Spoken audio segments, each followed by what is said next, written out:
downstairs with Yachty. Liderando la ofensiva por los Miami Marlins, Derek Dietrich. Bateando segundo, Brian Anderson. Tercero en la alineación, bote para el juego de estrella, JT Realmuto. Cuarto bate, Justin el cantante Bourne. Quinto en la alineación, Starling Castro. Sexto, JT Riddle. Séptimo bate, JB Shaw. Octavo bate, Yadiel Rivera.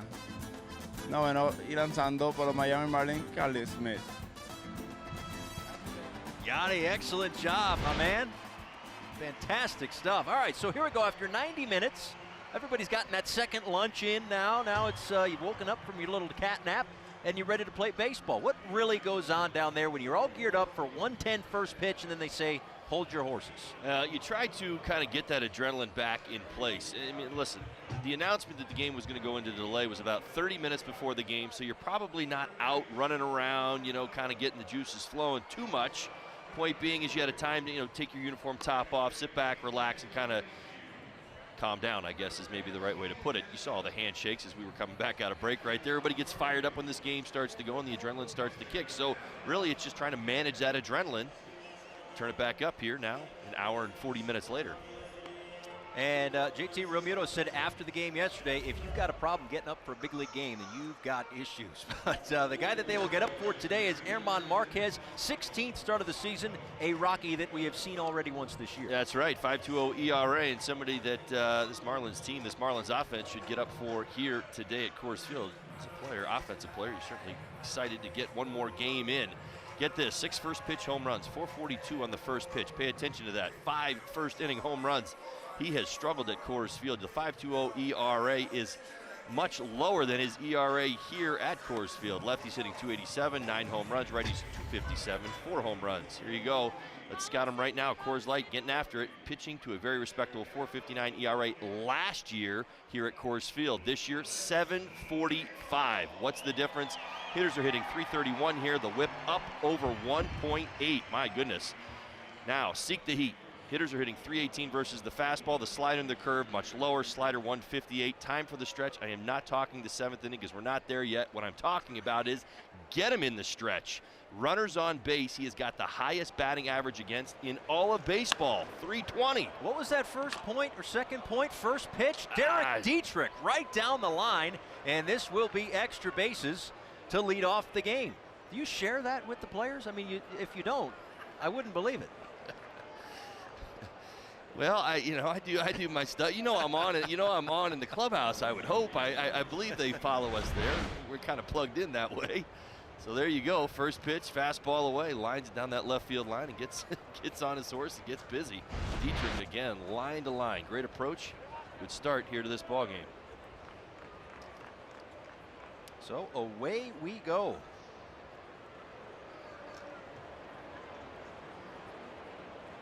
That will bring up Brian Anderson.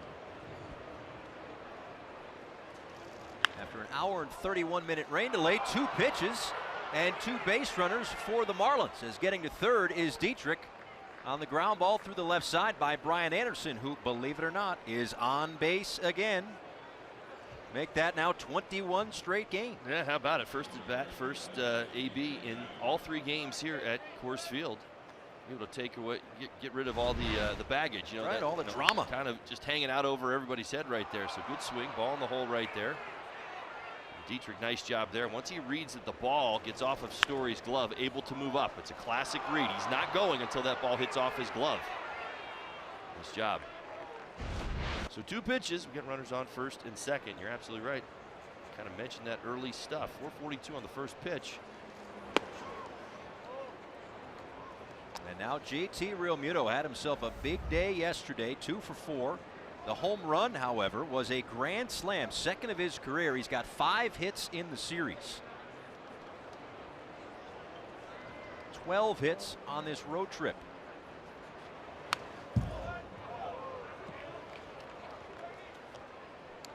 You know, in these situations, and again, we saw it yesterday, going back to the grand slam, using the middle of the field at Coors Field. Run scoring opportunities, think big part of this park. Left center field, right center field.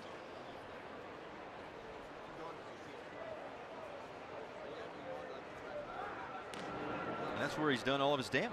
I mean, that's the game plan and executed to perfection. Absolutely. Well, staying inside the baseball, I thought yesterday was a great, we showed you the home run multiple times, both in the pregame show during the rain delay, obviously a few different times yesterday.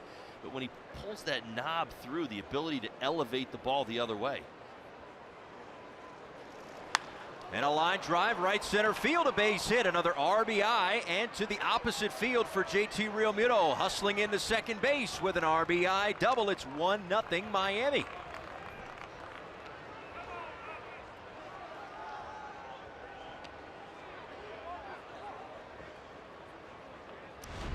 I think there's a reason we pay attention to the numbers, right? Elevated fastball once again, great swing going that other way, right center field, shooting the gap. Anderson on his horse, easily getting over to third base. Easy score for Dietrich, and for JT, his athleticism gets him in with an easy double. We even saw Blackman there trying to cut that ball off, hoping to maybe have a play at second base. JT too fast.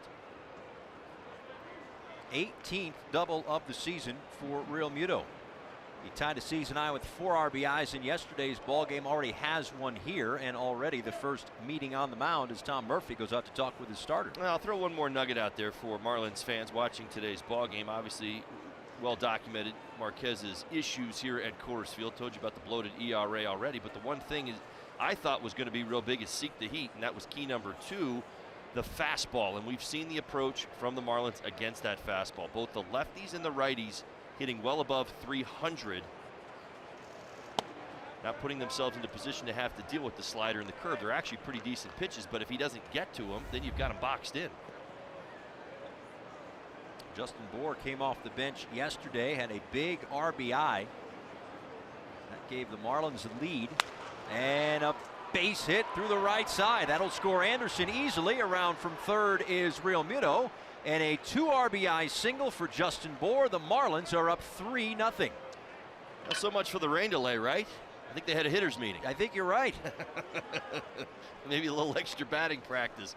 I'll tell you what, this could easily be the toughest game that they play on this road trip. These guys want to get home so bad. They've been on the road almost all month, and they're coming out swinging the bats today.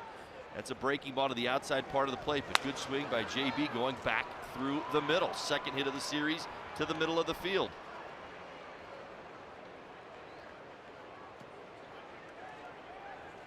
Some frustration. 4 batters in, 4 hits, 3 runs in 7 pitches.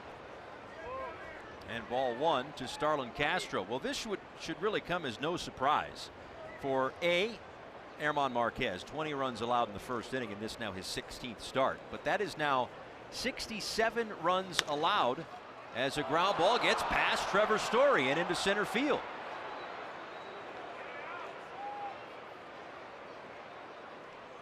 Every Marlin has reached. See how they score that one, but the bottom line is it could have been a double play. Instead, it's 2 on, still nobody out. Yeah, it looks like he tried to turn it just a little too quick. And a lot of action early in this ball game. Kind of crawls up the arm right there. Probably one of the better shortstops in the game, but in E6. And already Bud Black out to the mound. That's the second mound visit for the Rockies. So coming into play today, this is what I was talking about with the should come as no surprise. Colorado 67 runs scored in the first inning, leads the major leagues at the start of play today. 65 runs allowed were the 3rd most in the major leagues and the most in the National League, and already 3 are in with 2 on and nobody out. Yeah, when you kind of pick out the storylines and the storylines start to come true, you fall into a pattern. I think that's where the Rockies are right now. Marquez is clearly in a pattern. Bud Black out to talk to him about it, trying to settle his young hurler down. Well, already this has been a much different start for Marquez than it was in Miami on April 28th. 6 innings, 6 hits, 1 earned run, and 6 strikeouts. Well, and that's what's been so complicating about this young man. Now, remember, he's only 23 years old. He's got an incredible arm. I mean, they do love his stuff. He just hasn't been able to put it all together. Last year had a 4+ ERA on the road and at home. This year, 7.45 coming in. But get this, on the road, he's got a 3. So he's pitching like an ace on the road, and he's pitching like I'm not sure he should be in the rotation at home. And now JT Riddle got yesterday off, 5 for 21 on the road trip. A double, a triple, and 2 RBIs. And an RBI opportunity here as he chops one foul. A quick start for the Marlins today. A double for Derek Dietrich on the first pitch of the game. Then Brian Anderson a base hit through the left side.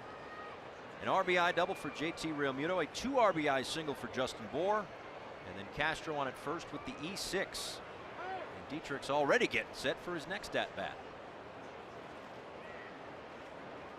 So some early run support for Caleb Smith, who has not gotten much of it throughout the year.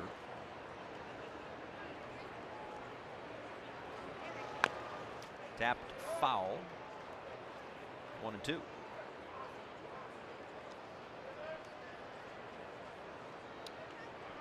Well, lefties will see the four-seam fastball, the sinker, curve slider change. He prefers the curve to the slider and uses that changeup a little more. Again, that's to the lefties. The righties definitely are not going to see too many changeups today. They'll see more curveball and slider, obviously, with his four-seamer. Again, good live arm, 95-96. Called strike 3.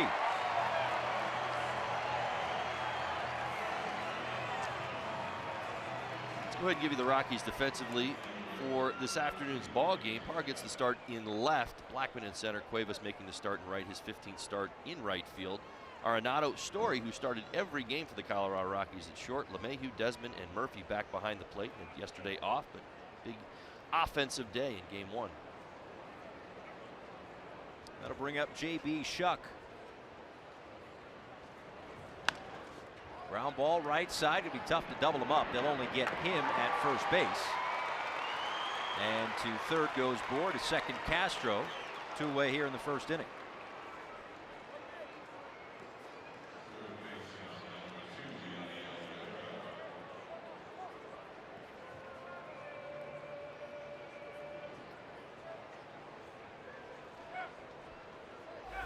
So Yadiel Rivera at third base this afternoon is being intentionally walked. Miguel Rojas, who has played the bulk of the third base, had the bulk of the third base duties since JT Riddle came off the DL. But got hit on the hand in Baltimore, did Rojas. Had a couple of days off. That was a Friday night. And Saturday and Sunday was off. Started Monday night in Washington, San Francisco. Yeah, how long has this road trip been? In San Francisco. But then something kind of bothered him yesterday, a little inflammation, swelling. So he's in the lineup, now out of the lineup. And the bases are loaded for Caleb Smith, who taps the first pitch foul.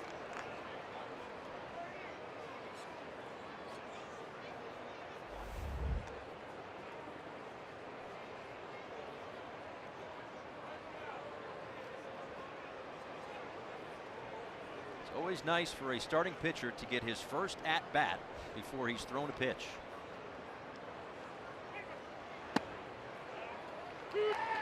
It's 0-2 to Caleb Smith. Caleb's been swinging the bat a little bit better over the last few ball games. He's picked up a couple base hits to center field. Tries it again. He finds some contact here with 2 strikes.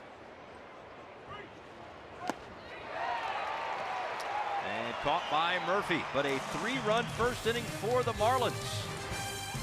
Caleb Smith will pitch when we come back.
We've seen magical moments in a quarter-century of Marlins baseball. Here's the throw to the plate. Pudge is waiting.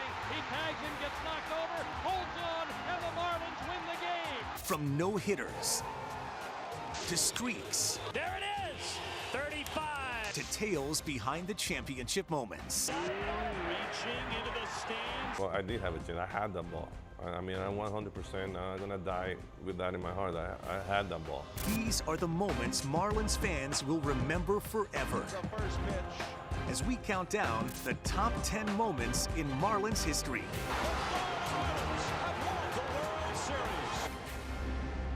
Yeah, that is coming up inside the Marlins. The top 10 moments. That is coming up after our Marlins Live post-game show, which of course will be after this one, which started about an hour and a half late because of some rain and hail and thunderstorms in the shadows of the Rocky Mountains. Here is the Rockies lineup presented to you by Southwest. DJ LeMahieu still looking for his first hit in this series. Charlie Blackmon has 3 of them. Nolan Arenado did not homer yesterday, which came as something of a surprise. He had homered in 4 straight games for the Rockies.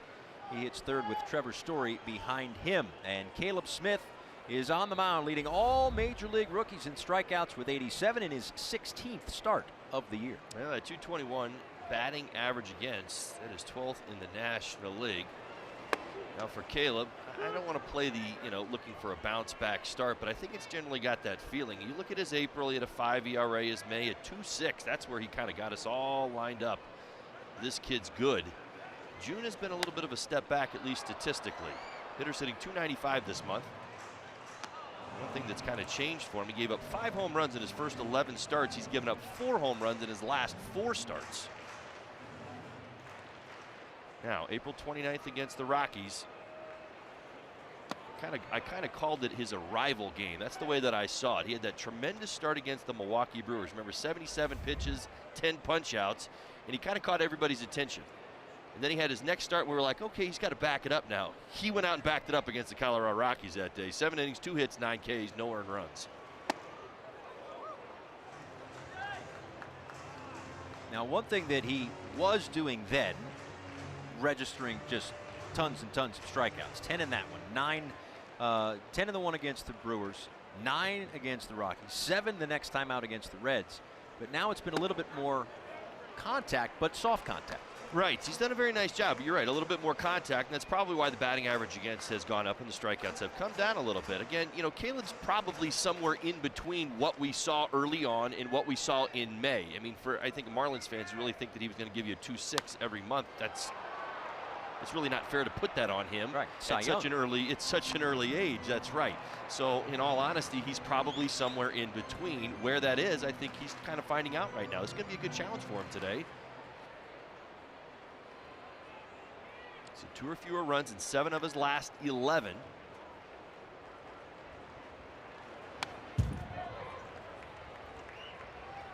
Now you hope he goes deep in this ball game. But one good thing in case he doesn't is that the bullpen, and I point this out mainly because of where we are in this ballpark, the bullpen's in really good shape. Yeah. The first 2 starters of this series at least gave Don Mattingly the option, the ability to kind of spread the innings out. Trevor Richards was fantastic yesterday with 6 innings and 8 strikeouts. And the other thing that Don Mattingly pointed out today was that they were able to spread those innings among different guys. Sure. They didn't have to use the same relievers in back-to-back days, Bullpen, which in this ballpark is important. Totally agree. Bullpen is as ready as it has been any series this year, and in really good shape, by the way. They're throwing great right now. Now, 8 pitches to LeMahieu. One thing that the Marlins have done very well, not just here, even going back to Miami, is control LeMahieu and Blackmon. Now, this is the 6th game that they've played against the Colorado Rockies. Combined, they only have 5 hits. Blackmon had one of the 2 hits allowed against Caleb Smith back in April. He and Ian Desmond. Comes up empty there, 0-2. Just kind of getting back to that last start in San Francisco. We'll kind of wrap it up real quick here. 4 innings, 6 hits, 4 earned runs, but 88 pitches, and I think that's what caught our attention. The inability to put hitters away the same way that he had been doing, to your point, on all those games where he was striking everybody out in May.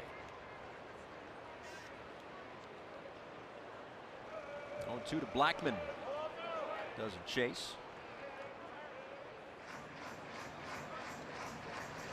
Realmuto back behind the plate today. Played first base yesterday, but now Bohr is there holding LeMahieu on.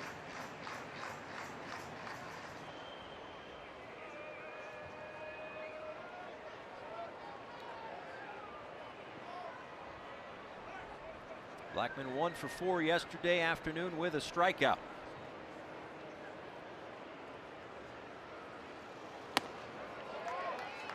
Two and two.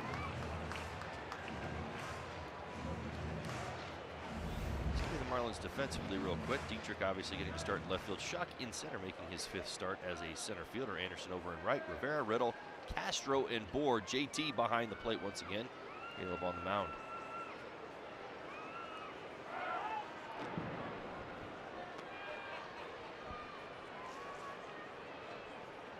Smith was long gone by the time the Marlins scored 3 runs in the top of the 9th inning. It was in San Francisco. That was his start.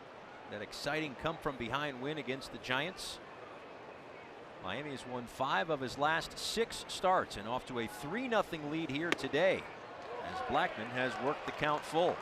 Well, again, first 2 batters in, same type of situation that we've seen from him lately. Look at the pitch count, it's climbing, still in and out here in the 1st inning, but at bats where hitters are grinding out Caleb. He was ahead 0-2 to Blackman, now back to 3-2.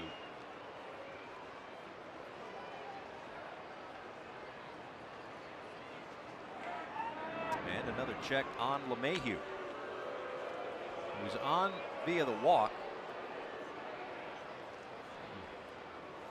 No more than 2 walks in a start for Caleb Smith since May 17th against the Dodgers when he issued 4.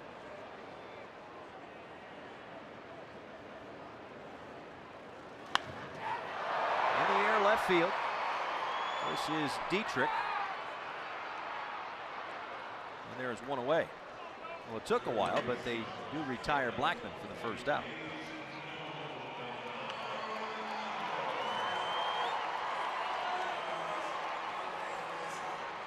And that will bring up Nolan Arenado. 17 home runs and 53 RBIs this year for Colorado. As I mentioned before, had homered in 4 straight games before he took an 0 for yesterday with a couple of strikeouts. Also grounded into a big double play in the 6th inning. After the leadoff man was on in a 1-1 game, Trevor Richards induced a ground ball double play executed to perfection by Rivera at short, Castro at second, and then Realmuto at first. A big 6-4-3 double play to take the wind out of the offensive sails for the Rockets. I'm inclined to tell Trevor Richards that you were great yesterday based on the fact you got Arenado out. Nobody else has been doing it. When he came in with a string of multi-hit games, homered in 4 straight, had been on fire. I mean, all series long we've been telling you how good he's been at Coors Field, hitting home runs, beating everybody up. For a day, he owned him. Change up, double play, couple of strikeouts. It's his day. See if Smith can keep it up. That one just misses off the outside edge. And it's 2 balls and a strike. Home plate umpire is the crew chief, Jeff Nelson. Tom Woodring is at first base today. Scott Barry at second, and Carlos Torres is the umpire at third.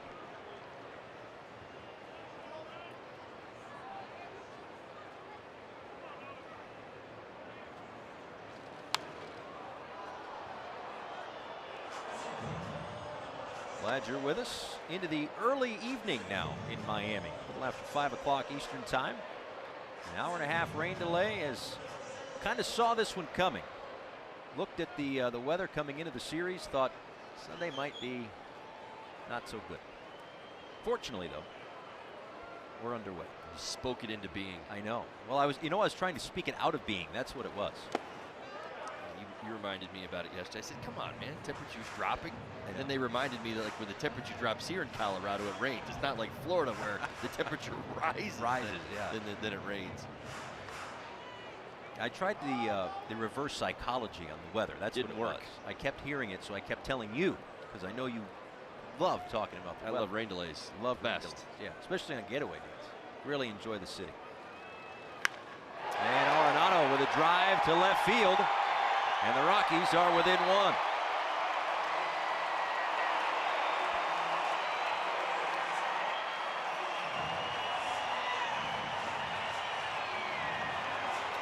Well, it appears Arenado has woken back up.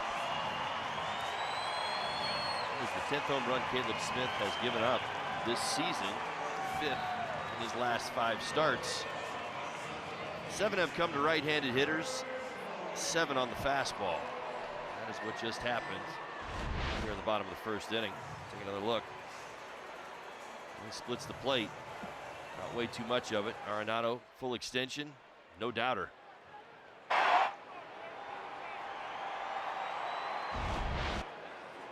Now Trevor Story.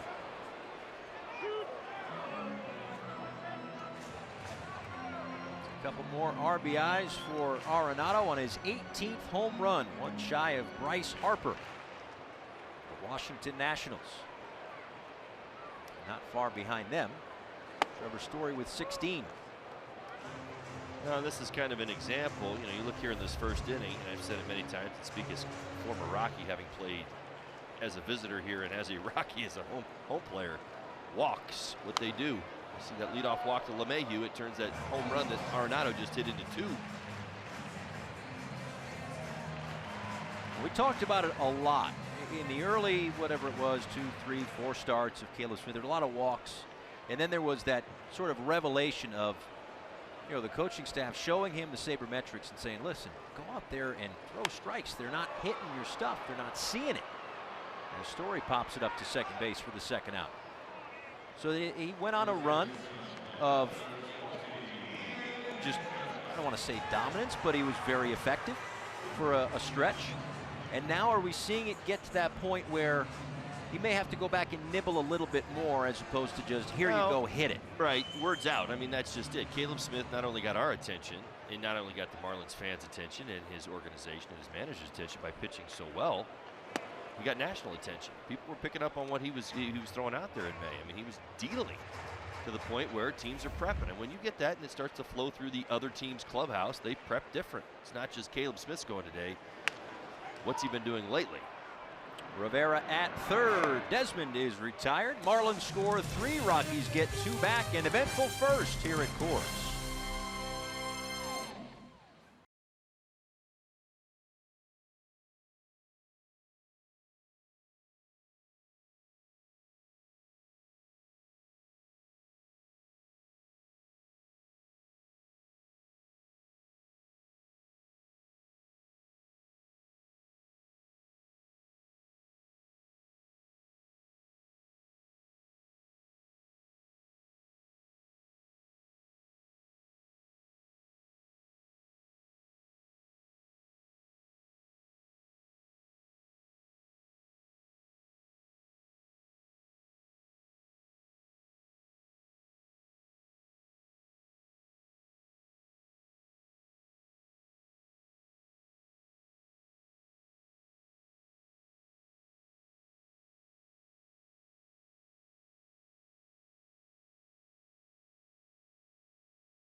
Course here in Denver, Colorado. Lots of 1st innings runs. As we remind you to stay tuned for the Ram game break coming up in the 7th inning. Top of the order for the Marlins. Dietrich to lead things off, and he takes a called strike. Dietrich Anderson and Real Muto against Marquez. It was Dietrich that started the ball game with the first pitch double down the left field line. And boy, has he gone line to line in this series and been hot for about a month now.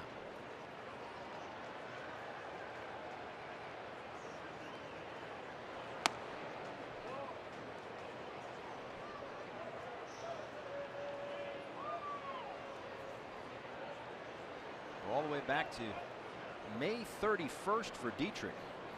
384. And that was prior to that double. 5 homers, 9 RBIs in that span. Certainly been touting a number of Marlins, but how about Dietrich to DC for the All-Star game? Log on to MLB.com, cast your vote 5 times a day, up to 35 times. A drive to right center field, and Dietrich has done it again. Home runs in 3 straight games for the first time in his career. 4-2 Miami. He's just feeling it right now. Boy, oh boy. I think he was a little mad at himself. He got a first pitch fastball. This at bat, he probably could have done something with. That's how hot he is right now. Tell you what, he picks on a breaking ball right here. It's a no-doubter to right center field. He is seeing it so well right now, and honestly, hats off to him. He's been in and out of the lineup on this trip. He hasn't just been playing every day. Obviously, some of the lefties starting, but he is really forcing everybody's hand here to play him consistently. You know, it's to the point now where you see it out of his hand and you know it's a breaking ball and it's out over the home plate. And when he swings like that, you know the result, right? I mean, don't you feel like you see it a little bit earlier? It's not like, you know, normally we watch guys or hitters and we see it with our eyes, obviously live, and then you kind of wait to see what happens. It's like when you watch his swing now out over the plate, as I said, he was 2 steps out, but that ball's gone. I mean, you know it like almost like you're seeing it because he's done it so consistently now for about a month. A 4-game hitting streak, but a 3-game home run streak as Anderson strikes out for the first out here in the 2nd inning. It's the 3rd strikeout this afternoon for Marquez.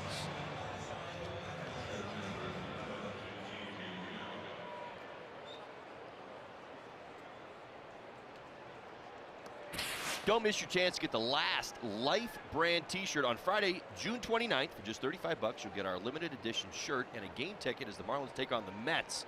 Visit marlins.com/life today. JT Realmuto takes ball 1 from Marquez. He was given up 4 runs. 2-0. Realmuto had an RBI double in the 1st inning. Now let me ask you this: as a hitter, you watch film of the other pitcher, right? Do you see the shape of the breaking ball? Well, and if so, do you watch it differently because of this ballpark and what we've talked about the last couple No, days? I think you game plan the exact same way here. I mean, there's a very obvious plan. Like for me, much like you see with JT, I used to always think about the middle of the field. I tried to just spray the ball everywhere. I tried to think hitter first. So to me, it was see ball up and then be ready to hit. Didn't matter to me whether it was a slider, a changeup, a curveball. If it was up, I had a chance to do some damage. I think JT's seeing it that way. If you've noticed, almost all the balls he's driving right now are good pitches that he likes up in the zone, staying inside the baseball and using the big part of the field. And again, you throw a line drive towards the middle, you're going to get a hit almost 10 out of 10 times here. Honestly, he was denied the one time LeMahieu decided to play him behind second base, and it popped out of his glove, but it was still a rocket off his bat. Justin Bour drove in a couple in the 1st inning. He takes ball 1 low here in inning number 2. You know what is funny though? You generally see, and I'm not sure the Marlins necessarily would do this. Their pitchers are a little bit younger, but a lot of times you'll hear guys who've been around the league a little bit, guys who pitch in the National League West, who come to this ballpark, pitch differently here. They sequence differently. I've heard it many times. Many of my teammates, guy throws 25 sliders a game. He'll come here, he'll throw 5. My slider doesn't work here. I'm going to throw 75 sinking fastballs, and I'm going to throw nothing but changeups as my secondary pitch and see where it gets me. They're not even willing to find out what the breaking ball will do because they know hangers just get crushed. Kind of like our radio guys to the left of us on that foul ball. They may have just gotten crushed. I'm sure Van Horn laid out for it.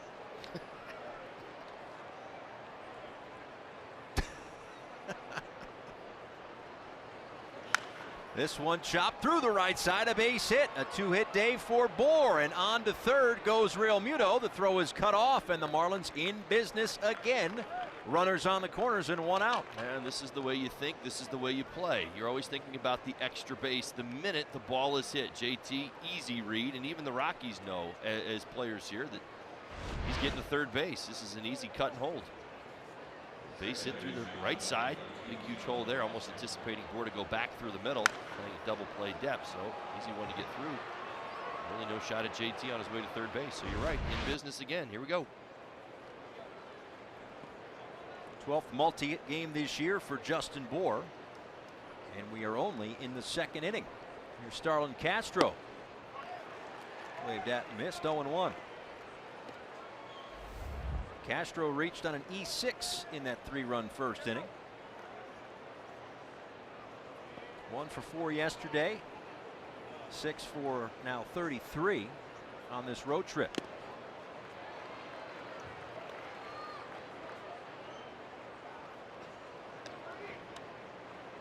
Marquez up to 35 pitches.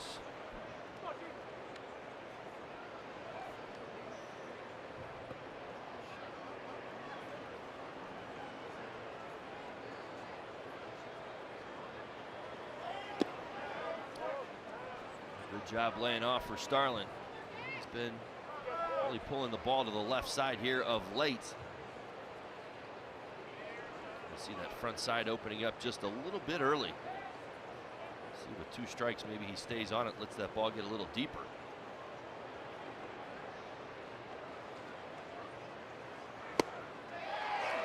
Swung on and missed. That's the 4th strikeout today for Marquez.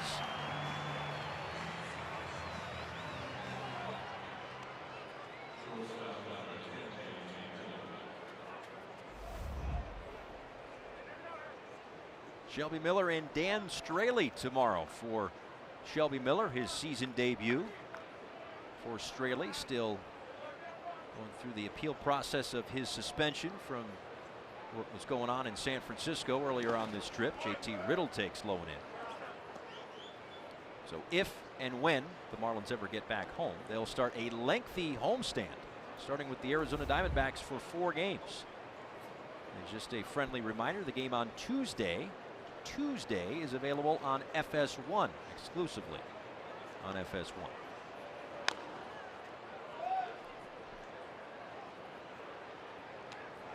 Justin Kutcher and C.J. Nitkowski on the call from Marlins Park. That's Tuesday night. Diamondbacks wrapped up a series with the Pittsburgh Pirates today. Shut them out 3-0. Again, we can certainly and will talk about it in much greater detail, but the Diamondbacks a bit of a different club now. They've been winning at a much greater clip now than when we saw them at the beginning of the month. That offense for the Diamondbacks is rolling. Bour goes, and this one is popped up center field, and Blackman is there for out number 3, but the Marlins get another on the home run by Dietrich.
has a lineup card for every Rockies home opener. Let's stop and take a look at 2001 because you'll recognize some of these names. How about Juan Pierre? That was his first ever opening day. We love him. He's one of our favorites. Also guys like Larry Walker, Todd Helton, Todd Hollinsworth.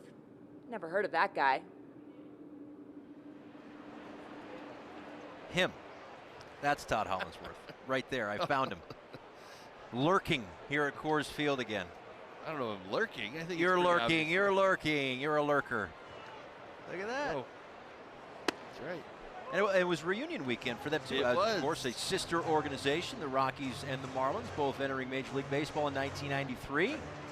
And some guys have crossed over, played for both franchises. I would obviously be one of those people. Same with JP. We should definitely share that. Certainly 03 is incredibly, obviously very memorable for us personally. Then even here, seeing JP, there's always one story. I'll tell it real quick. It wasn't JP's first start, but it was early. We're talking top 5, and I may have told you this story, but I don't think Marlins fans have heard it. It's a good one. So I had just come over from the Los Angeles Dodgers, actually got traded over here. It's how we ended up together. So we're starting together for the first time in the outfield. And we've told you about how this outfield plays, how big these gaps are.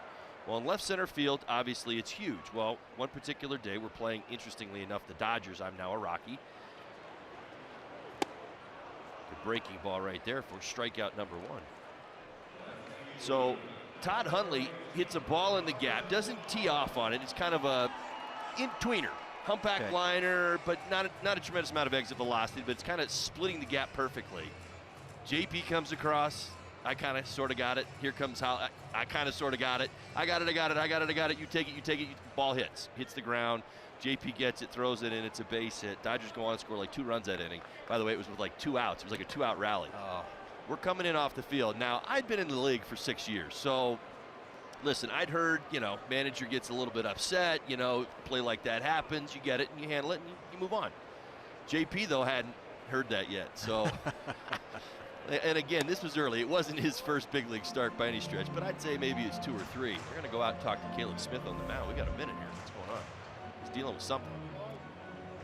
Trainer Dustin Luker and the pitching coach Juan Nieves. Don Mattingly out there.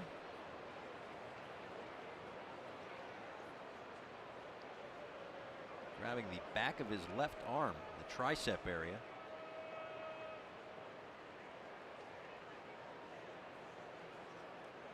Now, this is not good. He's already pointed to the back of that left shoulder.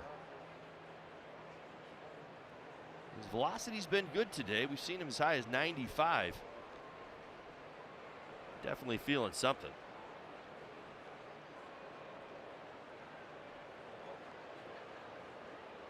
Well, he is being, he's walking off under his own power. Obviously, it's an arm injury, but this is the last pitch he threw. He's definitely feeling something. You can see it in his facial expression right after that breaking ball. Yeah, he's definitely, you can almost see it. It doesn't look free and easy. It looks like he's holding back just a little bit right there, almost trying to gut his way through it. Well, if we get any word on his condition, we will pass that along, but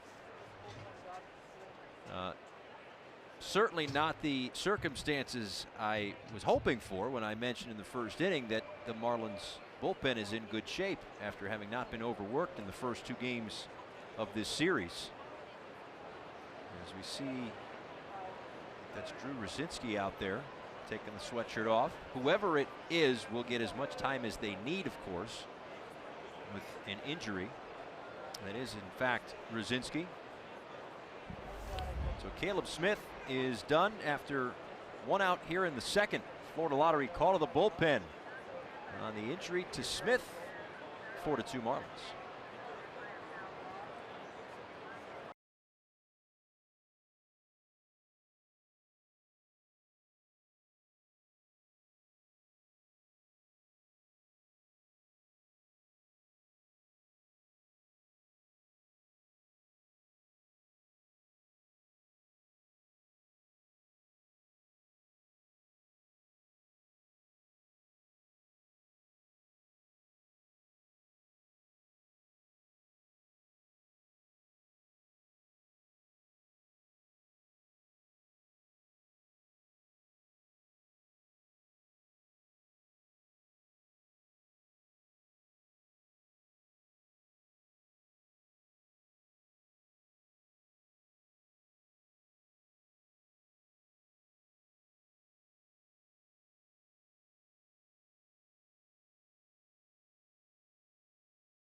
is done for the day.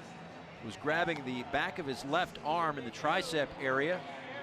When we get word, we'll pass that along. In the meantime, everyone deserves a second chance. Just play Grouper.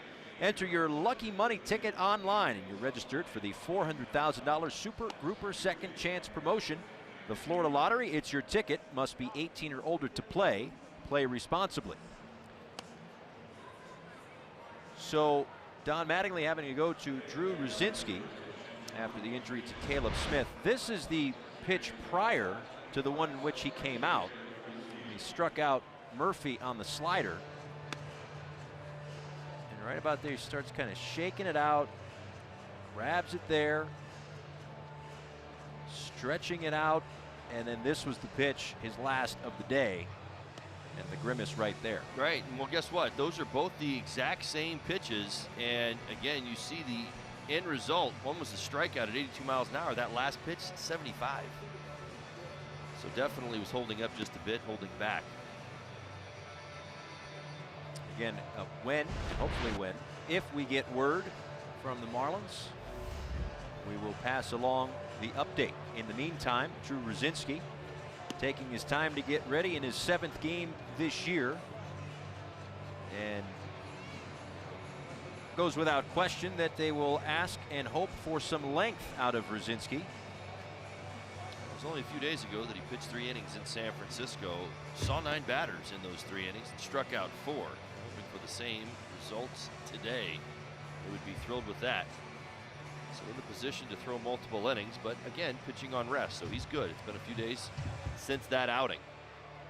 Now, I owe the conclusion to a story. I've got to finish this. So as I was telling you about JP and myself, the ball falls in.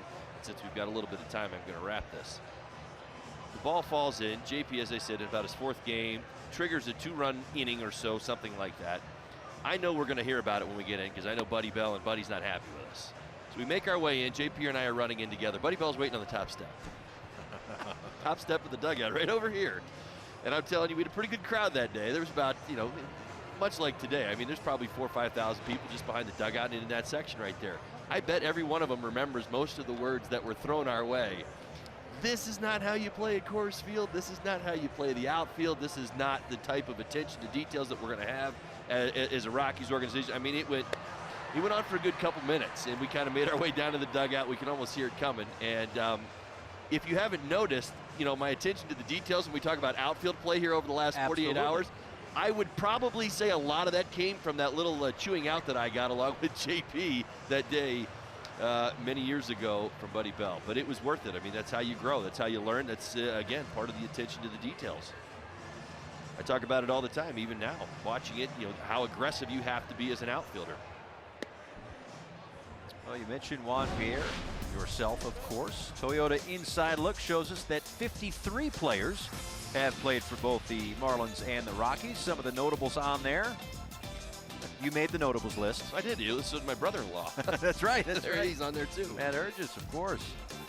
And Walt Weiss, an original Marlin who managed the Rockies 2013 to 2016 before Bud Black took over last year.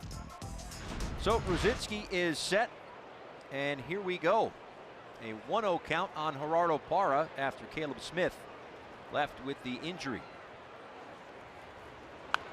Swings at the first offering from Ruzinski and fouls it back. Parra had a sac fly and a home run in yesterday's ball game, at least 1 RBI in 6 straight games. And no matter how you want to slice things up for Parra, he has been one of the hotter hitters in the Rockies lineup.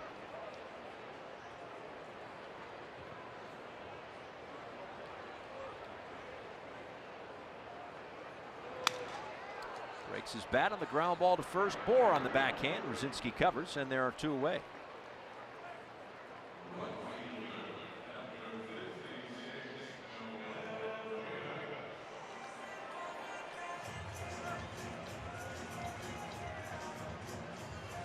Hey Marlins fans, now you can stream games live on your mobile device with Fox Sports Go, presented by Coors Light. Download the app and take Fox Sports Florida and Marlins baseball wherever you go.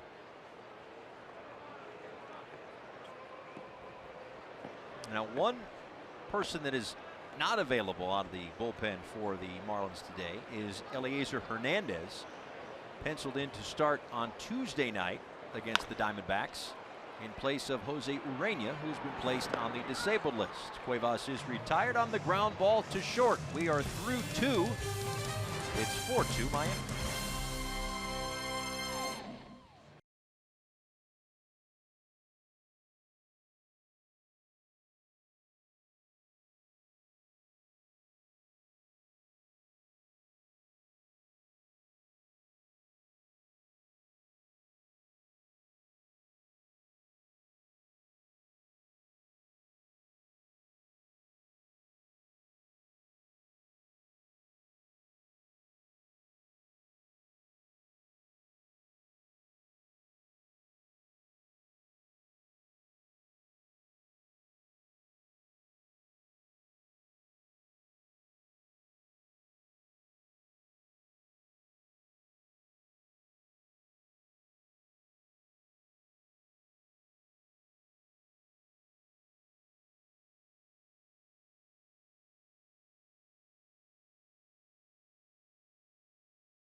Authority of the Miami Marlins and may not be reproduced or retransmitted in any form, and the accounts and descriptions of this game may not be disseminated without the express written consent of the Miami Marlins.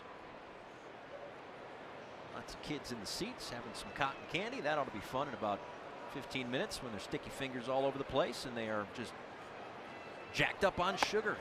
It'll be fun. But it's Sunday afternoon at the ballpark nonetheless as J.B. Shuck leads things off. Yadiel Rivera.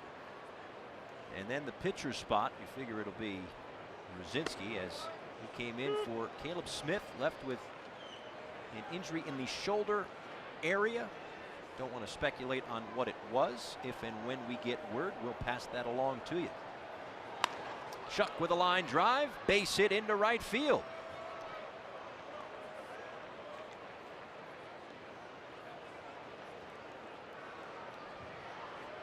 Good start to the third inning. It is a theme so far with Marquez on the mound. Leadoff runner on. Each time it's translated into a run.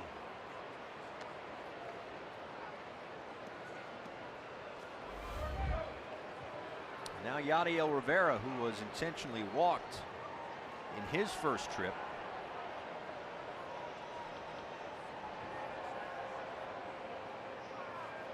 We get a check on Shuck over there at first base.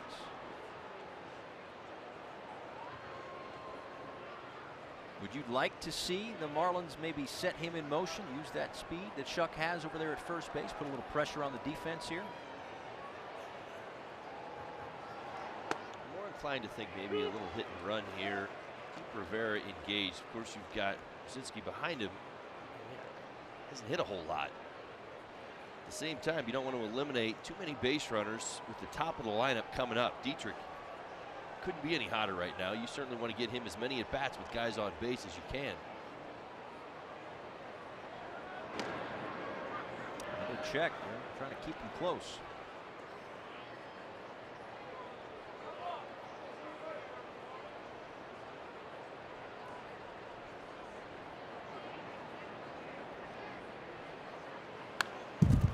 Right back to the screen. Rivera 5 for 16 on this road trip. That's a .313 batting average. A little increased playing time with the nagging hand injury of Miguel Rojas. So he's had himself a few starts, whether it be at third or short.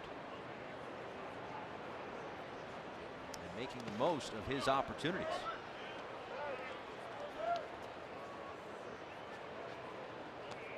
The base stealers are 5 for 5 against Marquez this season. And Shuck has 2 this year.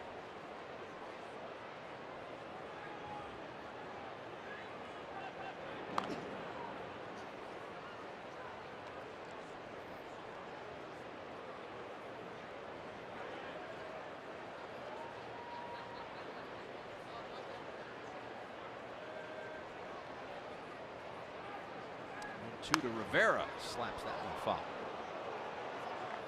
It's fascinating at this ballpark, and I can certainly understand the difference between a postseason game and a game on a Sunday afternoon in June. But you keep talking about every 90 feet is so precious here. You can't walk guys. You take the extra base if you're being aggressive offensively. Rivera strikes out for the first out in the inning. And it has a little bit of a feel of a postseason game where every at-bat, every hitter, and every 90 feet is so precious.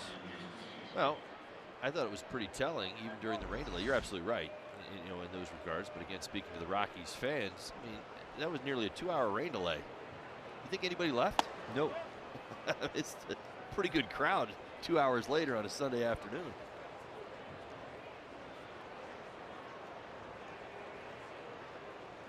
Close to that purple row that is a mile high.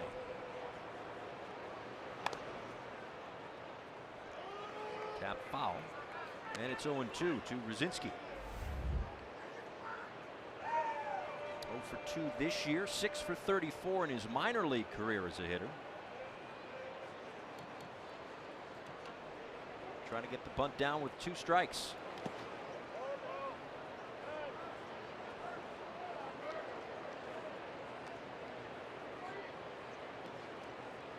Marquez has allowed the 4 runs and the 7 hits, but he also has 5 strikeouts to this point.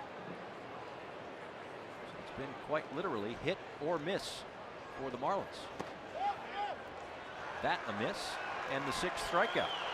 2 away.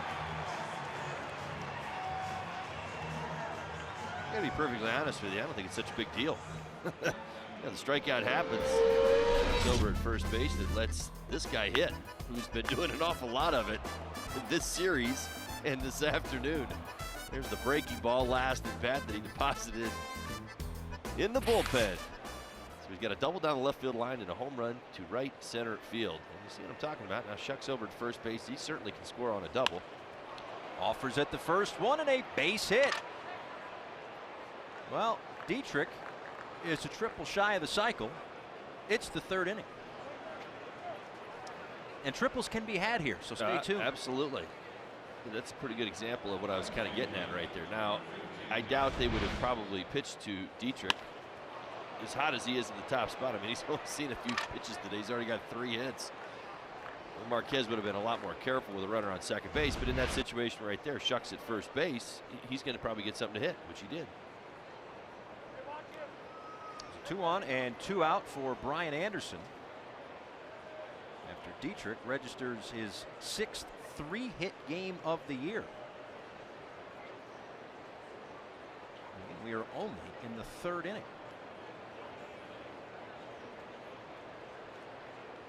We're going to have to drag him to the plane kicking and screaming.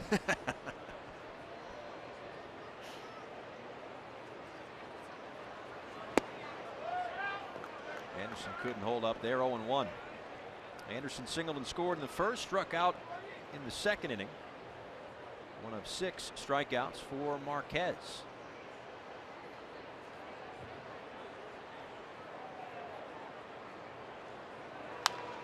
And just fouled on the right field line. For Dietrich, already that's his 2nd 3-hit game of this series. He had 3 hits on Friday night and 3 for 5.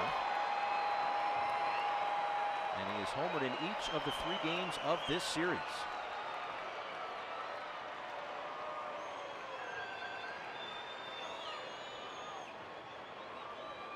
Shuck on second and Dietrich at first. The 0-2 to Anderson is in the dirt.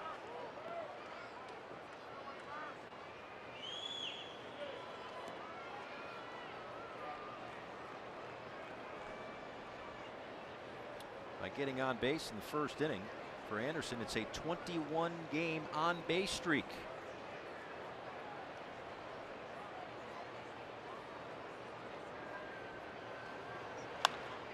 Right field line and foul. So close to another hit with runners in scoring position, and Brian Anderson at the moment is hitting .400 right now, which is 5th in the National League. We got Kemp and Freeman, where those two teams are at, and those two individuals in the early conversations for National League MVP. And Brian Anderson certainly in the conversation, if not at the head of the class for National League Rookie of the Year. At or near the top in a number of offensive categories among rookies. Blocked by Murphy in the count 2-2.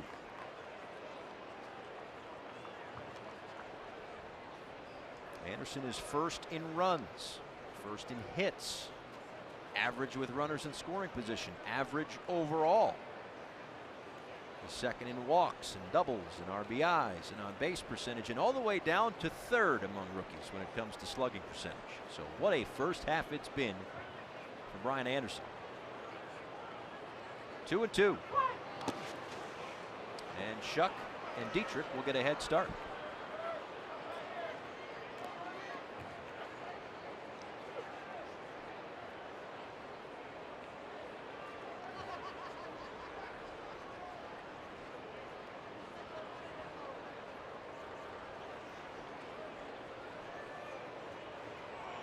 Anderson should get a pretty good pitch to hit right here.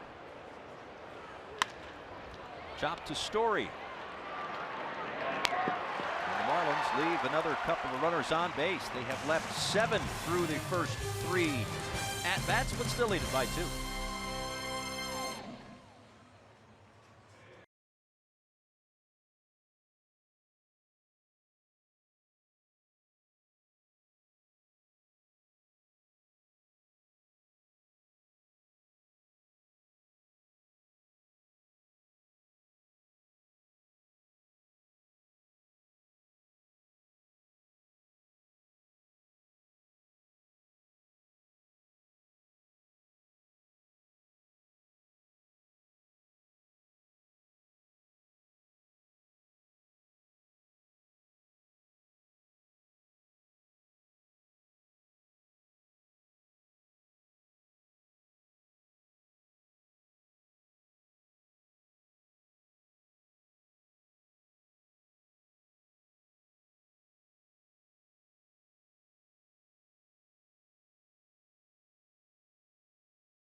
Go to the bottom of the third inning. Got a busy homestand coming up. The Mets and the Marlins, June 29th through the July 1st. You've got Pride at the Park night, that ticket package on Friday. Saturday, Billy the Marlin pool float and the Venezuelan heritage package, and a Justin Bohr superhero bobblehead. So, I mean, come to the ballpark against the Mets and you'll see all kinds of stuff, right? You got the Pride hat here. You've got the Venezuelan jersey here with the Venezuelan flag on the side. Oh, there's a pool float too. In case I got to tell you what, the Billy float is pretty awesome. He's been hanging out with us all weekend long, and it would look good in my pool. Well, yeah. And now, just so everybody knows, this JB bobblehead, this thing is absolutely fantastic. Bobbleheads, I mean, they've gone to a whole new level over like the last few years. if you remember last year during the home run derby, right? You know, the whole donut thing. Okay, so there's actually donuts on his bat here, like literally donuts. It's fantastic. I mean, it's such a well done bobblehead. So come on, get one. At a ballpark that has its own bobblehead museum, you know that the Marlins are going to. You can't come up short, right? There's no right. shortchanging, right? Absolutely. So this is fantastic. Got a little cape there, and he's got the donuts on the bat. The bat, this whole thing is good, and it's the trimmed down version of JB. So right. it's good to see. So you got, I believe, did I get this right? This is Friday. This is Saturday, and that's Sunday. Fantastic. So it's a busy weekend against the Mets. Marlins.com to check it all out. So, I mean, these are ours, but you folks have to go get your own stuff. I've already claimed the bobblehead. You're on your own, pal. Marquez chopped to second. Now DJ LeMahieu takes ball one. LeMahieu walked and scored in the first inning. Came around on the Nolan Arenado home run.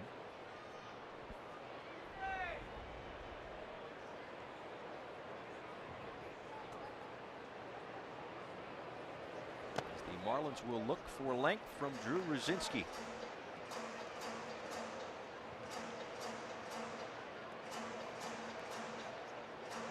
Still awaiting word on the condition of Caleb Smith, who left after an inning and a third, was reaching to the back of his pitching arm.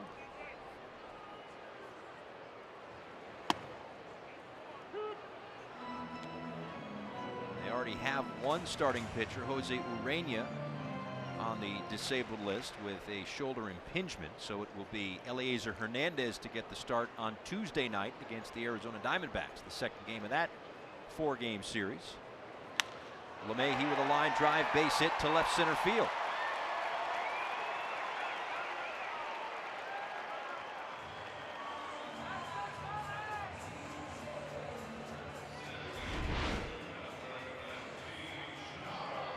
The Marlins have done a nice job of keeping DJ LeMahieu being too involved this season. At the beginning of the season series, that is his first hit of this 3-game series.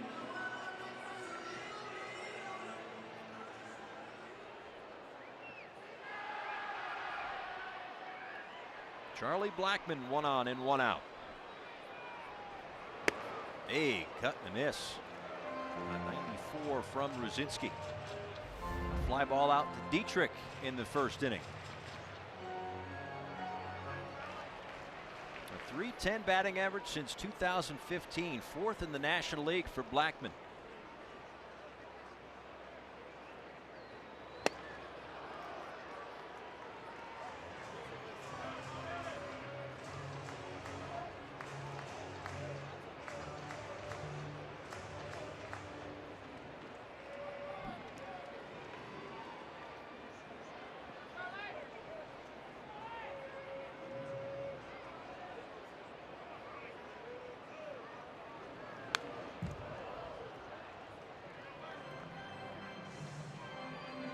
You can tell when this Rockies lineup is going right. And again, Marlins won't see them the rest of the year, so they can do whatever they want starting tomorrow. But you could see just how draining it would be to be an opposing pitcher with this lineup if everything was clicking.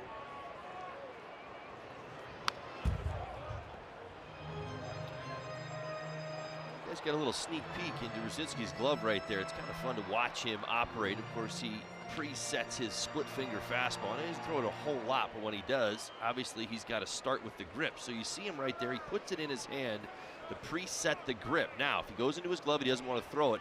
He'll reset, move the ball around in his hand, and then bring whatever that last sign was. As you see right there, that was actually a slider.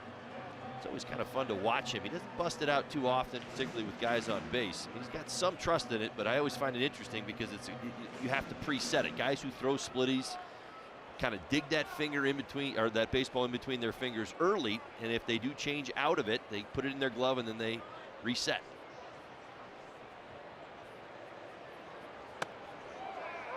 I believe it was Jose Contreras who threw that pitch, and what he would do is he would almost get a softball, like, yeah, and he would practice spreading his fingers out. Absolutely, that's get in between your fingers. You've got to keep it, so that the ball, goes where it needs to be.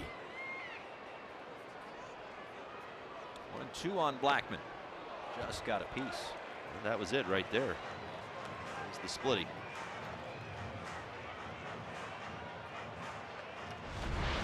This is not about spin rate, Paul. We talk about that an awful lot, especially with four-seam fastballs and whatnot. When you want the ball to sink, you want less spin. So a grip like that promotes that. Line and just out of the reach of Castro into right field.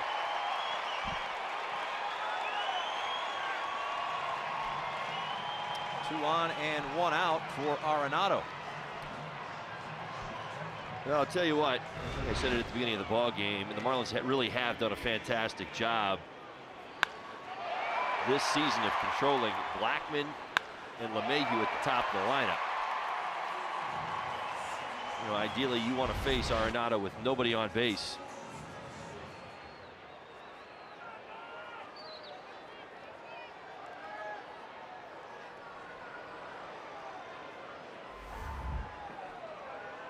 Arenado hit a home run off of Caleb Smith in the first inning, a 2-run shot. His 18th of the season. Can't hold up there, and it's 0-1. Just got word from the Marlins PR staff that Caleb Smith left today's game with left shoulder tightness, and currently day-to-day.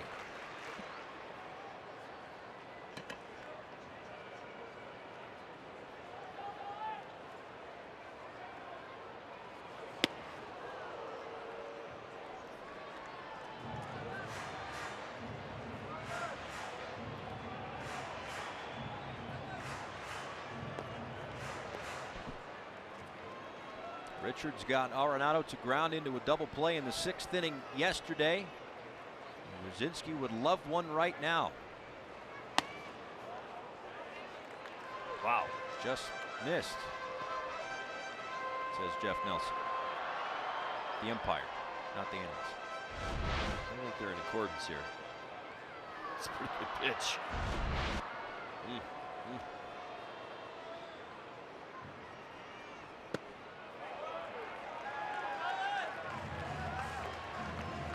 Balls and 2 strikes with Trevor Story on deck.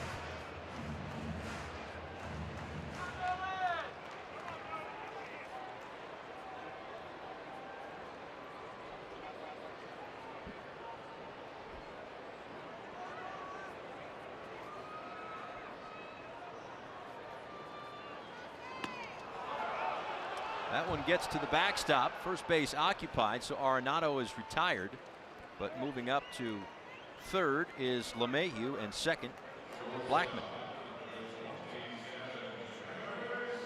Well, the split finger did what it needed to, finds the bottom of the zone. Great action. Arenado goes fishing for it. Ball ends up at the backstop, so the runner's able to move up. Maybe a strikeout and a wild pitch.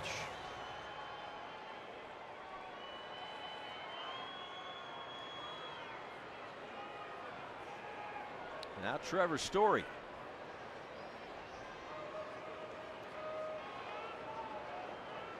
It's the bottom of the 3rd inning, but it really feels like this is a big spot in the game.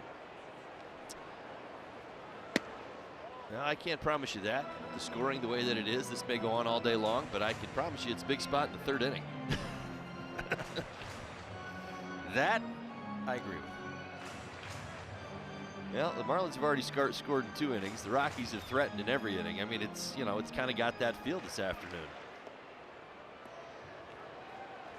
That's the one advantage that the Rockies, as a former Rocky again speaking, you used to tell yourself, well, we get to hit last at Coors Field. It's our home ballpark. So, again, for the Marlins, the challenge will be to stay out in front. We get to Bear Claw, Steckenrider with the lead.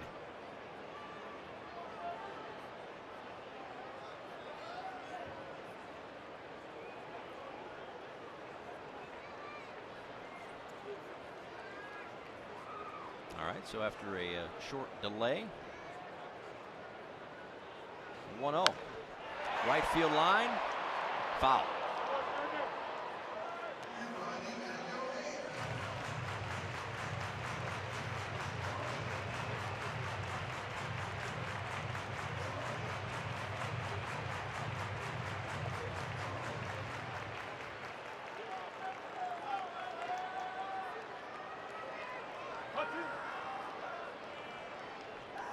Story popped up to Starlin Castro back in the first inning.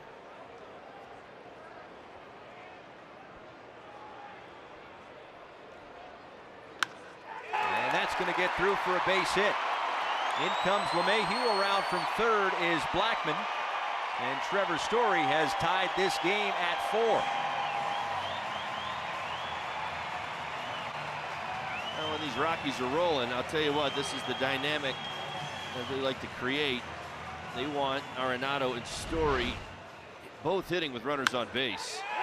Story, RBI's number 57 and 58, I believe, on the season now. Between he and Arenado, well over 100 combined, both in the 50s. Well, this game is now tied at 4.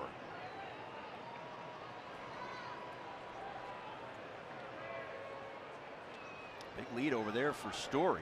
Brzezinski gets a check on him.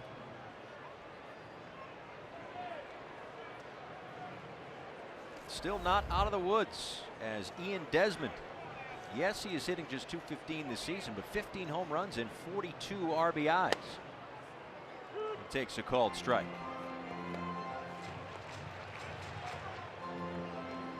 Desmond has been increasingly patient in the last few days, throwing 8 walks in the last 4 games. Runner goes. Throw from Real Muto is not in time. To the third base side of the bag. Castro had to reach back and then apply the tag to Story, who was into scoring position after the stolen base. Well, it's probably surprised some. Story actually leads this Rockies team in stolen bases. This is his 10th of the season. Pretty good pitch to run on. JT did everything he could. Ball down pretty quickly. Just the wrong side of the bag. Probably has a real good shot if he's on the second base side. Boy, it's even closer than it looks. Kind of just accepted that he was safe because the throw was on the other side, and it was an awful lot closer than that. Well, one of the many categories in which JT Realmuto is at the top of among catchers is pop time. When you get rid of it quick, you're able to make up for a slow delivery from your pitcher or give your second baseman more time to apply the tag. Absolutely. Ability to make some adjustments at second base.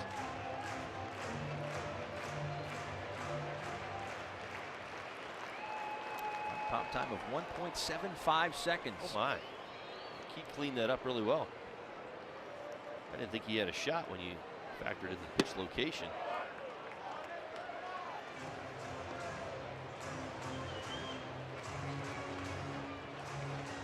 Well, between the scoring and the weather, if this is not like your prototypical Denver, Colorado day, I don't know what is. I played a lot of these games. They are never ending. You got to be mentally tough. I'm not kidding about that. You end up playing 4-hour, 9-inning games. You know, everybody's scoring, everything's going on. You're trying to stay, you know, engaged, ready to go. You know, you're planning on 5, maybe 6 at bats. You just don't know. Defense, you've got to be on your toes with everything. I mean, there is an intensity that comes along with playing at altitude.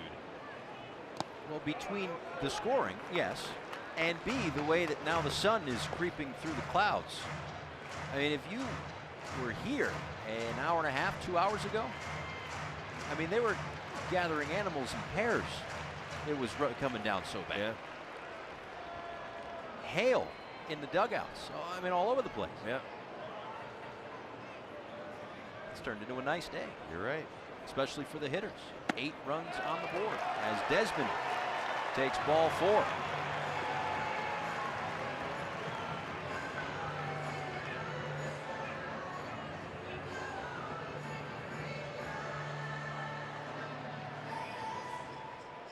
Well, after cleaning things up in that second inning and making quick work, Parra and Cuevas, things have gotten a little disconnected here in the third.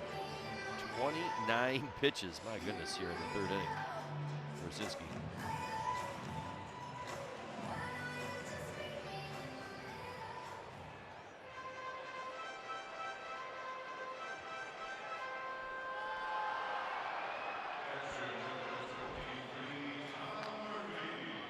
That will bring up Murphy. 2 on, 2 out, and 2 in the inning for the Rockies. Murphy didn't play yesterday, but a 3-hit night on Friday to tie a career high. Well, this is his 9th start. So chop to Riddle, who flips to Castro. Close play at second base, but they get the out. Rockies tie it up through 3, 4-4.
Rockies 4.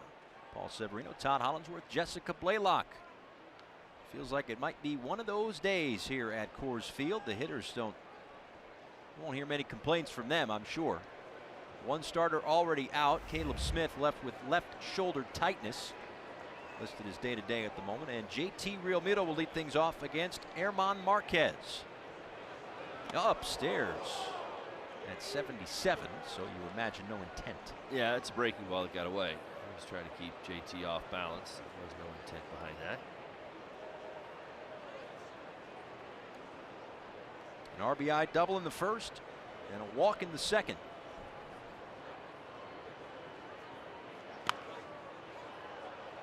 And he will get first base on catcher's interference.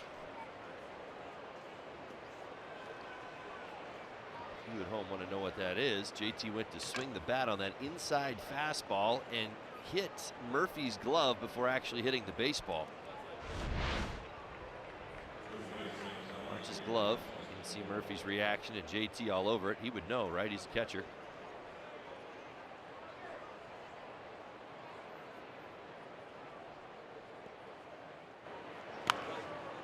Yeah, that's clearly it. Here's the double hit. JT fouling off the baseball and hitting the glove. It's ball 1 to Justin Bohr. So that goes down as an error on the catcher Murphy. No official at bat for Realmuto, who was on at first. Bohr takes upstairs. 2 balls and no strikes. Bohr with a 2 RBI double in the first inning. And another hit in inning number 2. Well, despite all the traffic, I'll tell you what, Marquez has found a way to tap dance through most of this game. That force should be much bigger than it is. Marlins team has left a few runners on base. Dietrich a triple away from the cycle.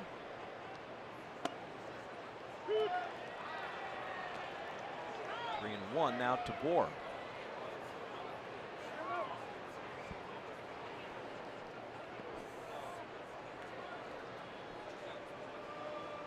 A huge vacancy on the left side of the infield, but none of it matters as Bohr works the walk. Are you ready for storm season? We are. See how you can prepare at fpl.com/storm.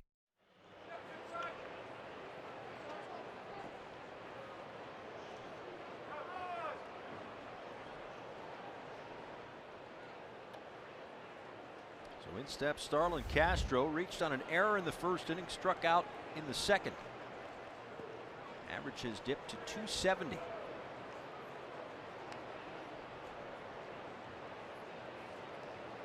Look at the back of the baseball cards, and Castro easily one of the most consistent hitters in this Marlins lineup. But right now something seems to be a little off with him. He's a little leaky on the front side. Kind of mentioned it the last at bat. If you watch his body mechanics, just about any type of pitch that you see, that front side's opening up quick, and that, you know, the head is pulling off just a bit and the hands are following it around.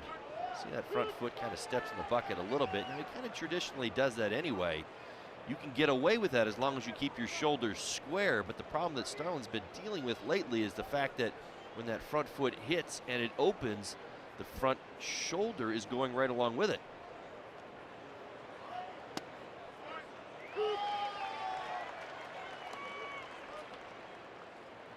Man of the day hitting just 235 in June. But an opportunity here to certainly feel better about himself if he can come through the base hit as there's action in the Rockies pen. Absolutely, no surprise there. Marquez has been in trouble all afternoon.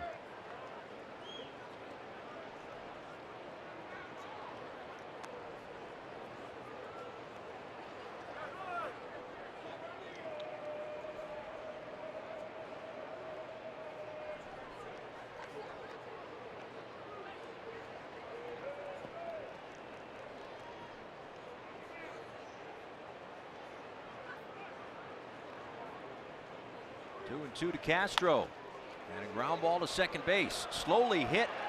The relay to first is not in time. A slow developing play. Story tried to make up for it with a strong throw to first base. Well, nice job by Starlin hustling out of the box. This looks like a tailor-made double play, I'll tell you, between LeMahieu and Story. A couple of the best in the game. Castro able to beat that out. Pretty sure he's safe at first base. Rockies are thinking about it. All right, so you see that he's really trying to stay on that one, shoot the ball the other way. It looked a lot more deliberate right there, but again, clearly you can tell his timing is off. Still playing hard, but battling through this offensive slump. Well, it goes to show you how, even though he's been in a prolonged slump, just how good the first 2 months of the season was, because still top 10 in hits in the National League. Absolutely. With 81. Among second basemen, third. Well, his value is beyond just his offense. I mean, he's been in the lineup every day, and Don Mattingly needs him out there. Certainly with his glove, he runs the bases hard. He's a very, very important cog to this offense. Hoping to get him going. Outside to JT Riddle. Struck out looking in the first inning, flew out to center field to end the second. One of 6 strikeout victims today for German Marquez.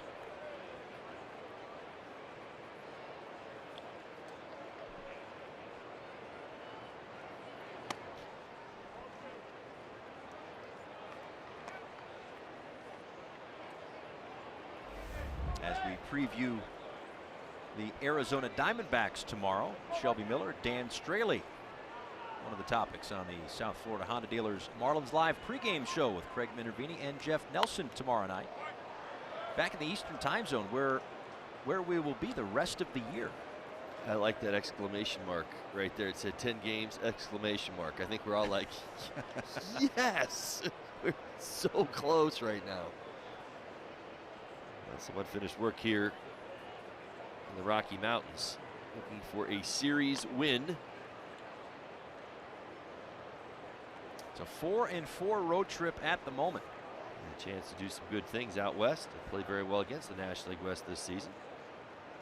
The Diamondbacks waiting in Miami.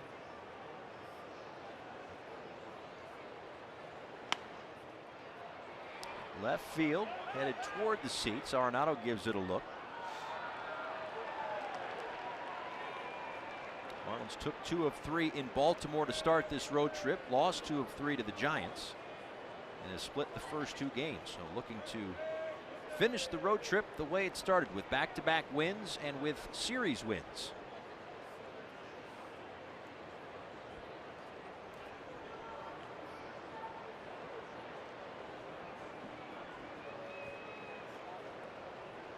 Two to Riddle.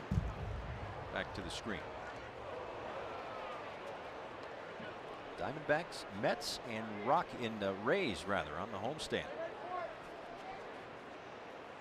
And Marquez was able to strike Riddle out the first time up on a breaking ball in. He took it. He's certainly more aware of it now, but that's kind of the sequencing. You see the inside part of the plate is the breaking ball.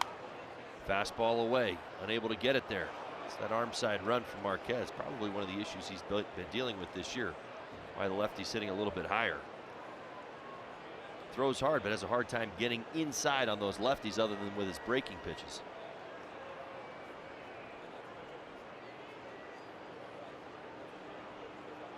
Two pitch in the dirt.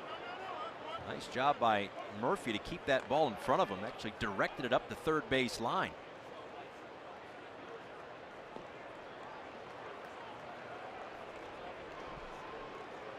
Marquez has made his battery mate work today.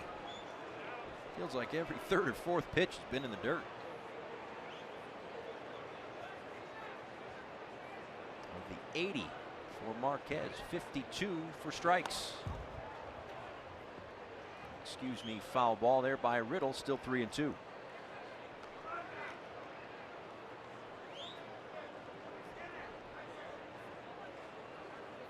J.B. Shuck on deck, a base hit in his last trip.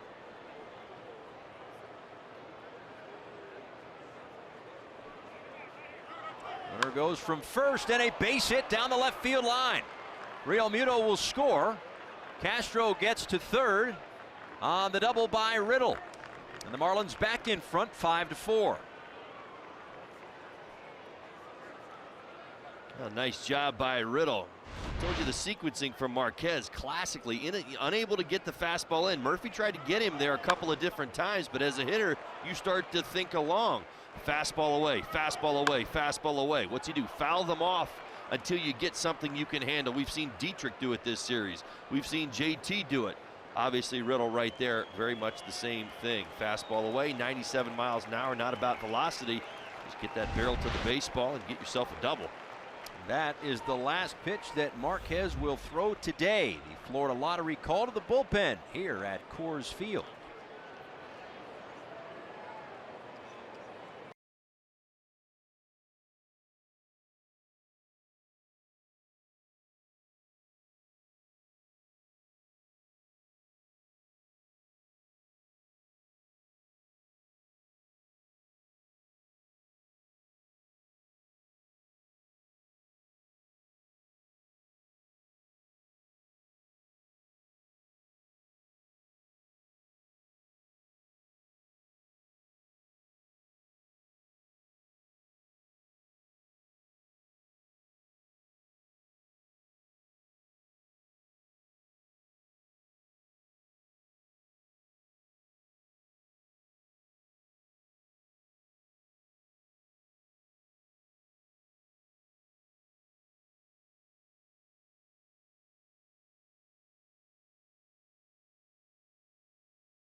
Marlins fans on Senior Thursdays. Fans 65 and older can receive a complimentary ticket to the game with a valid ID at the third base entrance to Marlins Park. Join us Thursday, June 28th, when the Marlins face the Diamondbacks More information, visit marlins.com/offers. Chris Russin, the new pitcher for the Colorado Rockies. In his 27th game this season, after just 3 1/3 innings, Marquez is gone. The Marlins starter, Caleb Smith, lasted an inning and a third. That was injury related, left shoulder tightness for him, but this is going to be a bullpen afternoon here at Coors Field. And Russin will face a pinch hitter, J.B. Shuck out, Cameron Maben in with a run home and 2 in scoring position. The Rockies will play the corners in against Maben. Well, you want to continue to capitalize. You say, all right, why are you bringing Maben into the ball game? Well, he's one of the best Marlins this season against left-handed pitching. On base percentage up over 350, hitting just under 300, 296 against lefties.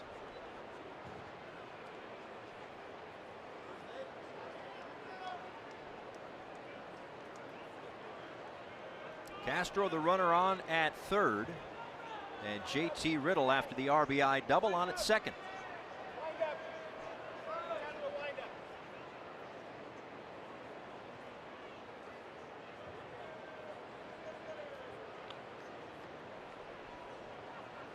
So Russin with the 2 in scoring position will go out of the windup. I think that's what they were just trying to clarify.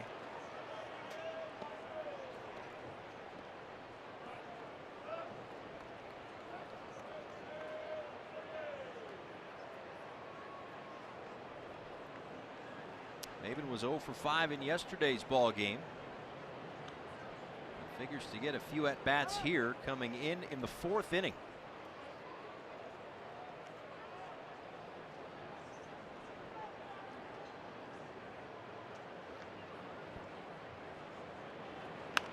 And a ground ball up the middle. They get the out at first, but Castro comes in to score. An RBI ground out for Maben. And it's 6-4 Miami. That run created by Starlin Castro. His ability to beat out that double play kind of kept the inning moving along. Obviously, Riddle's double set the stage for contact, which adds another run. Marlins putting together a nice inning here. They've missed on a few opportunities early on, but had that lead back 6-4.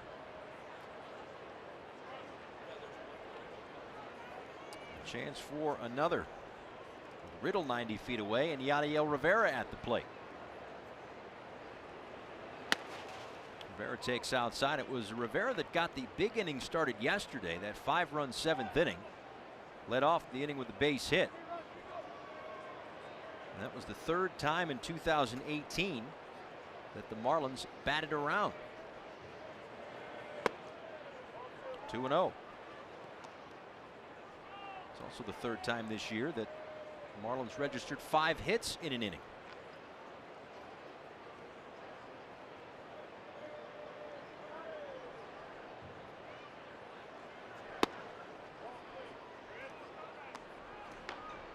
Now Nick Whitgren is up for the Marlins, as Lewis Brinson has moved to the on-deck circle. That's the pitcher spot.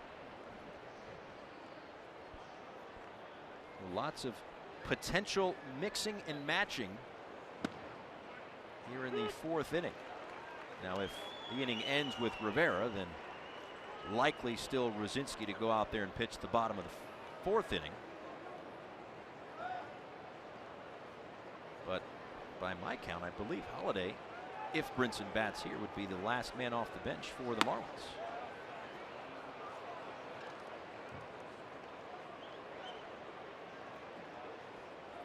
So Rivera walks, and Brinson is coming back into the dugout. So Rosinski will get the at-bat here. How many games you play at Coors Field? 100 and something? 130, 40? Were they all like this? No, they weren't all like this. It's like there's definitely there's an overriding theme. I mean, yeah, they're generally speaking, they're longer games, kind of like the American League. But yes, it is. It just happens. It happens all the time. I thought you were the one that asked me when we landed. Like, boy, I can't wait to go to a game at Coors Field and see a real live game at altitude. This could be awesome. Lots of scoring. Well, Rosinski lays down the bunt to the right side. Desmond flips, and out at first base. Close play. Inning is over. Marlins score 2. A really close play to end it, but it's 6-4.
Coors Field originally opened up back in 1995, but before the start of the 2014 season, it received some upgrades like this very cool rooftop bar area. And anyone that has a ticket can come and hang out here. You get a great view not only of the field, but of the beautiful mountains surrounding Coors Field.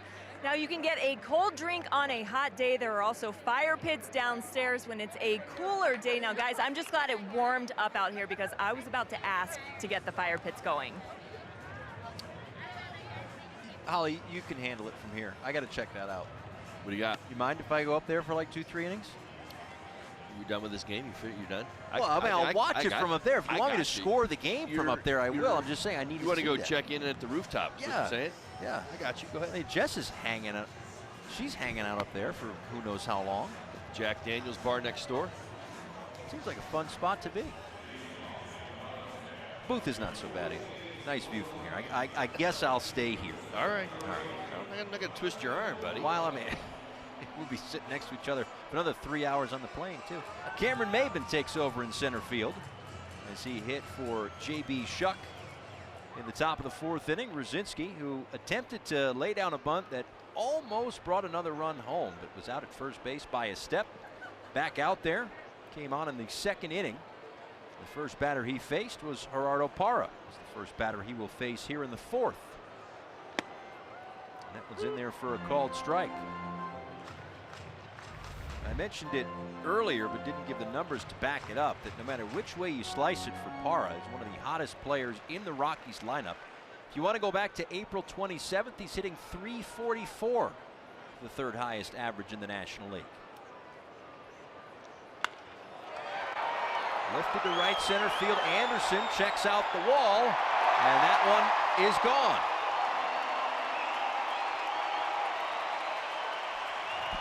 I told you, man, it's a slugfest. You didn't pick up on that in the 1st inning. I got nothing for you.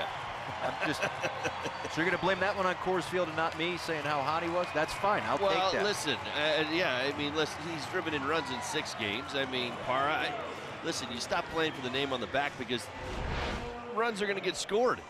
This is the splitty. You see him, he's out in front, but that's the kind of day that you've got going here. The temperatures have dropped a little bit, and the ball is flying out of here. He came in to this series. He had not homered in 28 games at Coors Field. Now he's got 2. And a bases clearing double the other night. And we're in the bottom of the 4th. Oh yeah, there's that. A lot of baseball to be played. 11 runs on the board.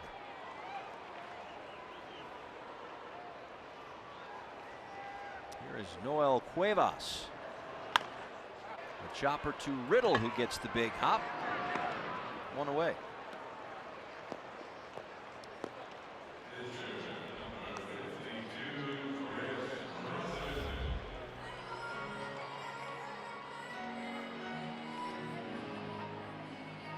So as a visiting player, when you come in here, you've said this to me before, like you have a 3-game series, like I got to get out of here with 7 hits.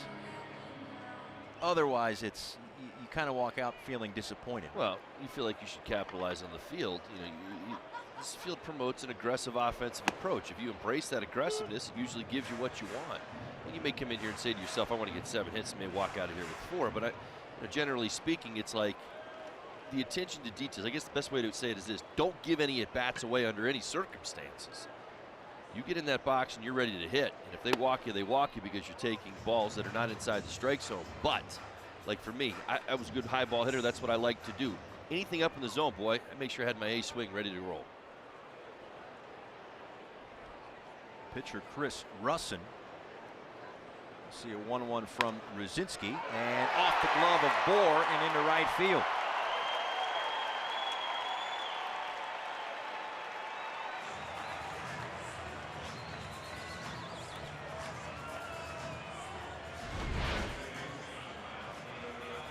Hill, hard hit ball to the right side. A couple of hops. JB diving attempt to keep it on the infield. Scooted to right.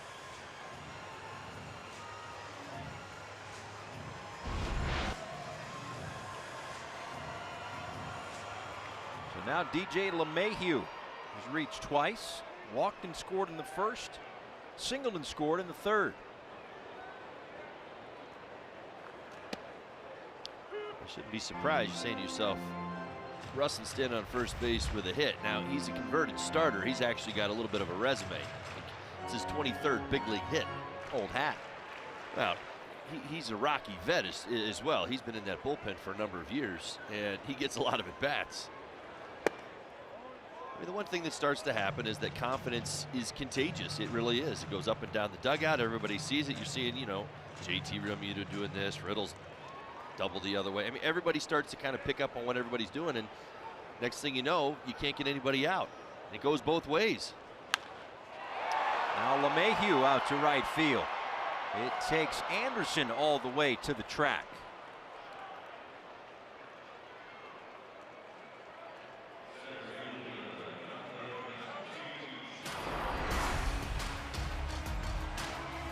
The World Cup, it continues on Fox and FS1 with a full slate of matches. All kicks off at 9 a.m. with Uruguay taking on Russia. And then later, Ronaldo, Portugal face Iran. The World Cup on Fox and FS1, or stream it all live on the Fox Sports app. All right, more goals in a soccer game or more runs in a game here at Coors Field? Oh, yeah. Maven puts that one away. You don't even have to answer that foolish question. But we do need you to stick around when we come back. Derek Dietrich is a 3-base hit away from the cycle as we head to the 5th inning here at Coors Field.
Is brought to you by Southwest. Transparency, low fares, nothing to hide. The Cleveland Clinic, stiff joints, aches and pains. Trust Cleveland Clinic, Florida, the #1 orthopedic care in Florida. And by the Lincoln Spring Sales Event, drive into spring in a new Lincoln. Beautiful shots of downtown Denver. Seen it all, both on the field and in the sky. It is blue skies all of a sudden.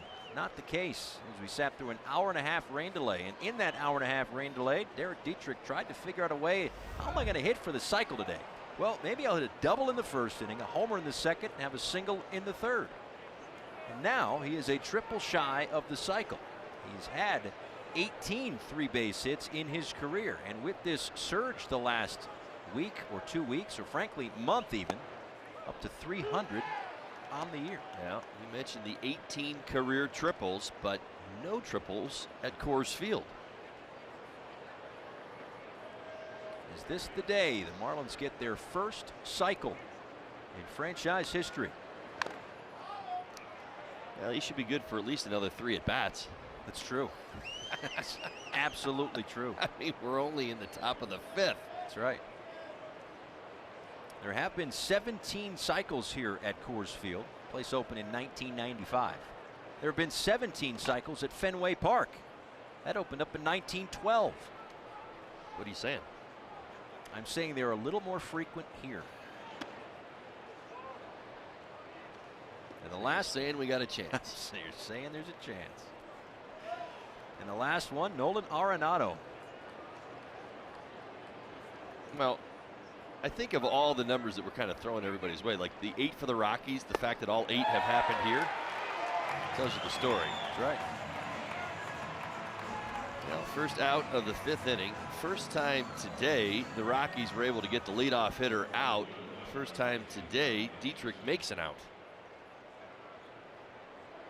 But stay tuned. He will get 1, perhaps 2 more at bats today.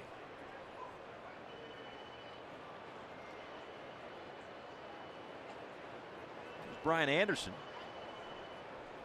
Base hit in the first inning, a 21-game on-base streak for him. But everybody in Major League Baseball is looking up at Shin-Soo Choo, who got a hit today. So that on-base streak for Choo is up to 37 games now. As Texas Rangers fell to the Minnesota Twins 2-0.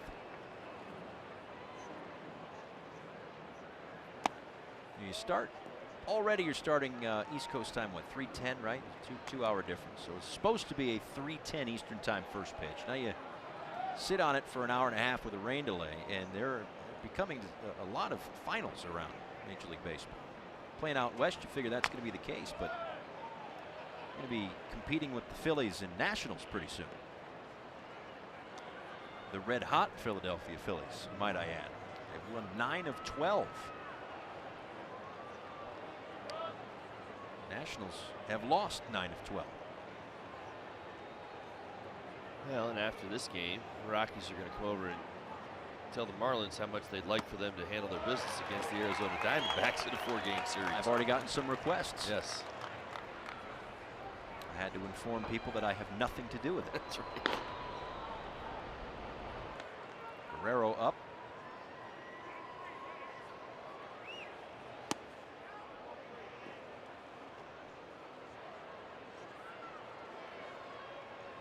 JT Realmuto on deck.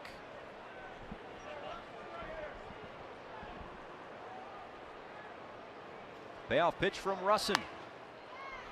Right field line and slicing into the seats. Still 3-2.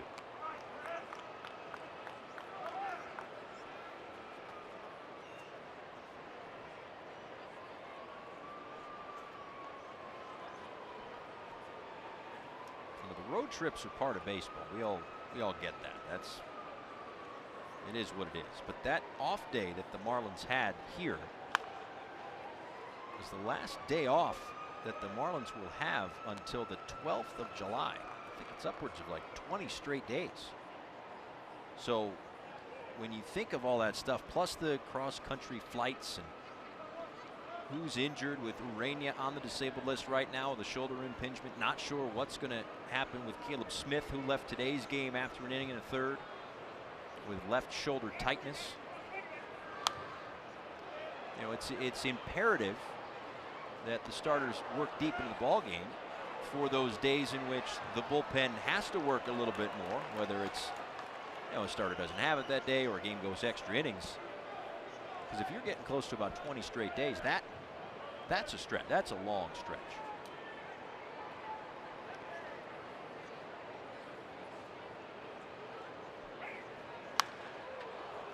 Out to right field, spinning around is Cuevas, and able to make the catch.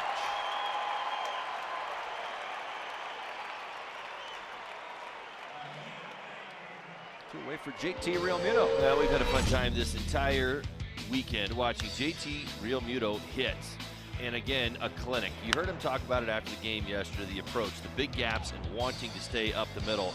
These are all his hits this series. Do you see one of these hits going to left field? Of course not. I'll tell you what, even the catcher's interference, that's the grand slam from yesterday. Again, after fouling off about 3 or 4 balls to the right side. Doubling in the gap. I mean, just a constant approach.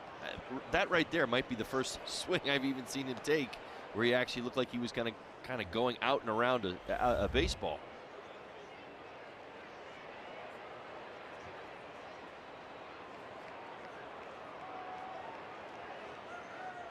But you find a lot of times a player of, you know, JT's athleticism, you can take singles and doubles and take the extra base, think it out of the box. I used to try to do it all the time. Like if you hit because your outfielders are playing so deep, if you hit a one-hopper up through the middle, you know, kind of good but not great, both middle infielders go for it, you should be standing on second base. And that's just a traditional base hit up the middle. Center fielder's got a long way to go, and you've got 2 middle infielders that went for the baseball. Russin with the quick pitch on Realmuto.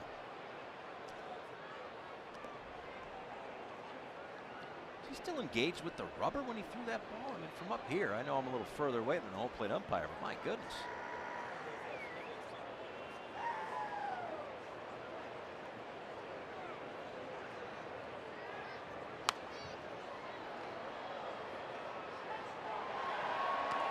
It's Yency Almonte, who was called up to make his major league debut in the finale against the New York Mets on Thursday. Pitched Friday night, was optioned to AAA yesterday, and is back today. Brian Shaw has been placed on the disabled list. Doctor saying that it's a calf strain for Brian Shaw.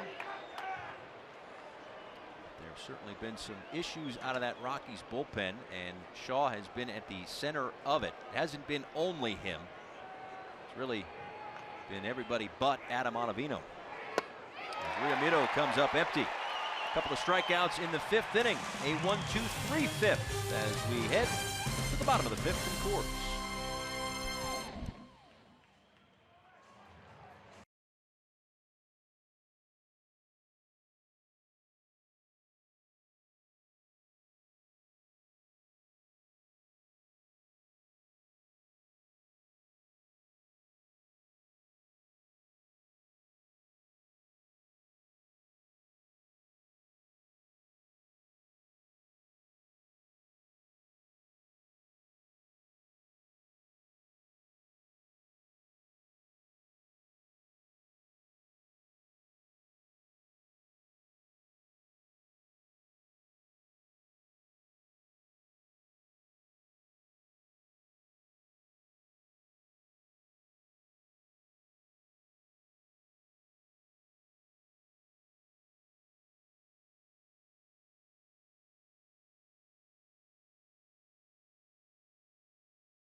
this Geico Marlins moment. My goodness. High fly ball off that right field wall. Makes his way over to third base. Only a couple of years ago. 3,000 hits. One of the best. Ichiro here at Coors Field. There you go. Did you see Ichiro the other day? Ichiro was in the with the Mariners mustache dugout with a hood and a mustache the other day. Yeah, it doesn't surprise me. Where will that 3,000th hit rank? Will it make the list? The top 10 moments in Marlins history, premiering after our Marlins Live postgame show. Teheran Guerrero takes over here in the 5th inning, 37th game for him this season. He will face Nolan Arenado, Trevor Story, and Ian Desmond in a 1-run game here in the 5th. Well, second appearance here at Coors Field. Just a couple of days ago. He's been on a nice little run here. Last 3 times out, no earned runs. Scattered a few hits. We've seen the velocity. He's been using the slider a little bit more. First pitch to Arenado. Up and in at 96. Yeah, it's like a strong cup of coffee. That'll wake you right up.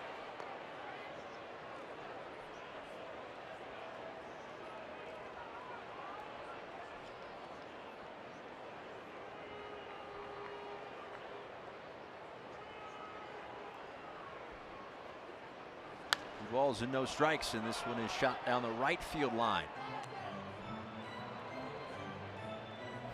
A home run in the first inning for Arenado. He's got 2 in the series and 18 on the year. Average up to 320.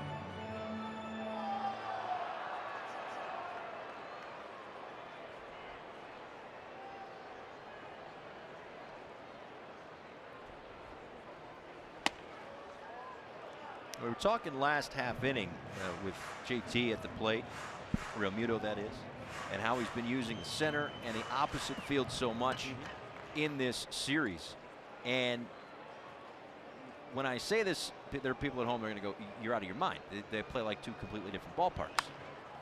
But there's almost a sense of Marlins Park and here, in the sense that the ball flies here, I get it. More of a pitcher's park in Miami. But if you kind of buy into what the ballpark will give you, that's how you get your success. Well, and again, you look at his road splits this year. It has been a very consistent approach from JT Realmuto this year, both at home and on the road, line to line. What happens here at Coors Field, 2 things happen. Foul ball to the right side at 99. The 2 things that happen is this. Well, I really should put it at 3, and 2 have nothing to have to do with you as a hitter. Number 1, pitchers lose confidence much quicker here. Number 2, the breaking ball doesn't play here. It's 30 out of 30. Just leave it at that. We don't even need to break it down. But the other thing that happens is a player like JT is rewarded higher here for that approach. Arenado with a drive out to left center field. Dietrich on the track will make the play. Tell you what, boy oh boy, that's the second ball in this series. It's like every swing he takes almost feels like it almost has a chance of going out, right? You kidding me? Many people around baseball surprised he hasn't won an MVP yet. Turns on velocity like it's nothing. Dietrich, nice job getting to the warning track and making that catch. Long, loud out for Arenado, but 1 away, and that'll bring up Trevor Story. An RBI single in the 3rd. Takes inside at 86 miles an hour, ball to no strikes.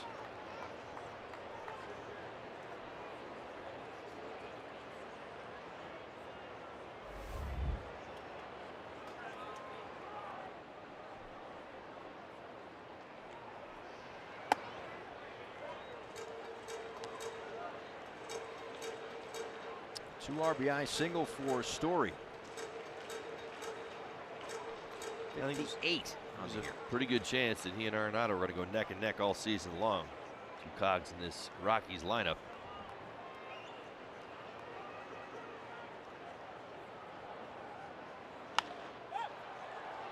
So popped up. Shallow right center field, Anderson. And there are 2 outs.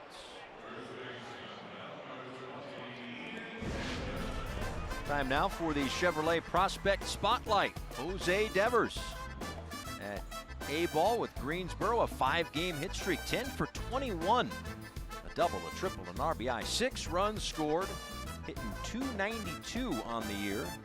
Of course, the younger cousin of Rafael Devers with the Boston Red Sox came over with Starlin Castro in the deal with the New York Yankees for Giancarlo Stanton this past offseason. Here's Ian Desmond.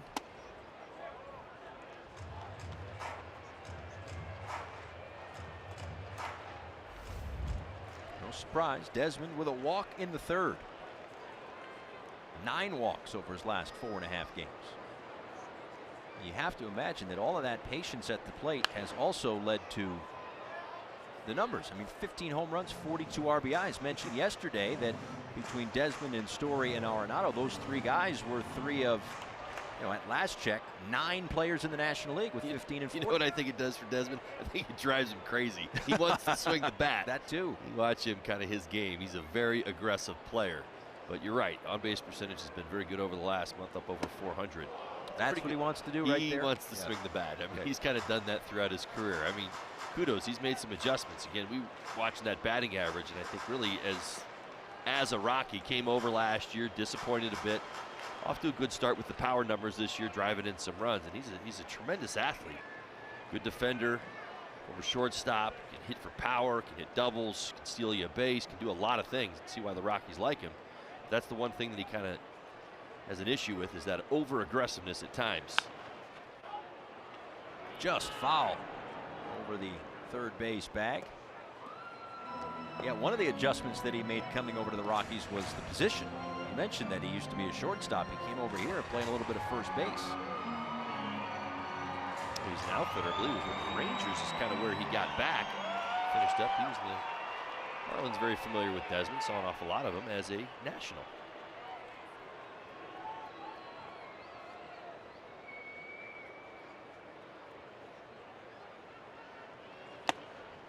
Cut on and missed at 100 miles an hour from Guerrero. Works a 1-2-3 fifth and holds that 6-5 lead.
.6-5 here in the top of the 6th inning. We'll see the Mets on the next homestand. The Diamondbacks in first for 4, and then the Mets over the weekend.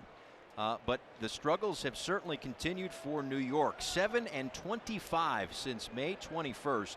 The Dodgers, meanwhile, 25-9 since May 17th. as Justin Bohr chops the first pitch of this 6th inning wide of the first base bag. Bohr, Castro, and Riddle. The number was what, 7 home runs, 7 solo home runs today for the Dodgers? Is that what it was? Is that what Craig just said? That is just unbelievable. Tapped in front of the mound, Russin with the bare hand and the flip to first. 1 away. Are you ready for storm season? We are. See how you can prepare at fpl.com/storm.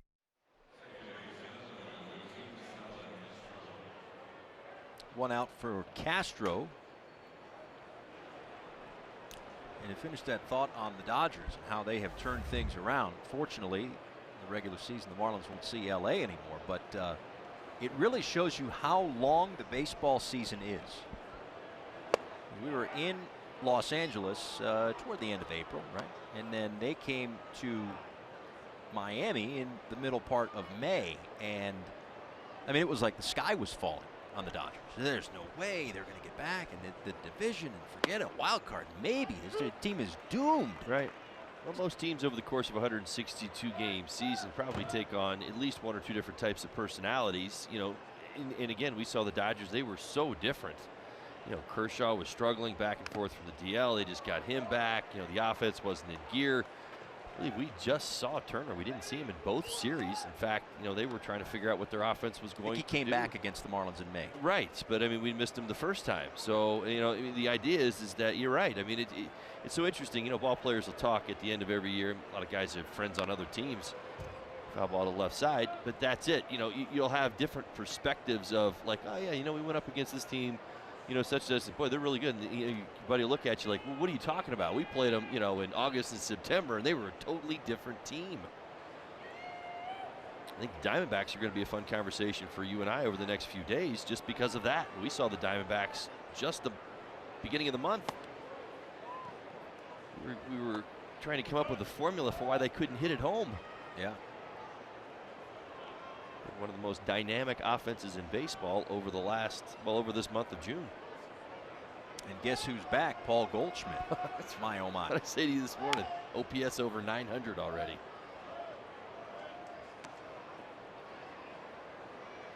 Remember, we walked into the ballpark in Arizona, and you know, we were asking questions about the humidor, and we were being told, don't ask questions about the humidor. Like they weren't allowed, you know, like nobody was allowed to talk about it. Right. 2-2 to Castro, who takes outside. Count runs full. And the Diamondbacks in for 4. It'll be Shelby Miller tomorrow night, making his 2018 season debut. Zach Godley against Eliezer Hernandez in all likelihood. That one is on FS1 exclusively on Tuesday. Castro with the chopper left side, and it's Arenado cutting in front of Story to make the play.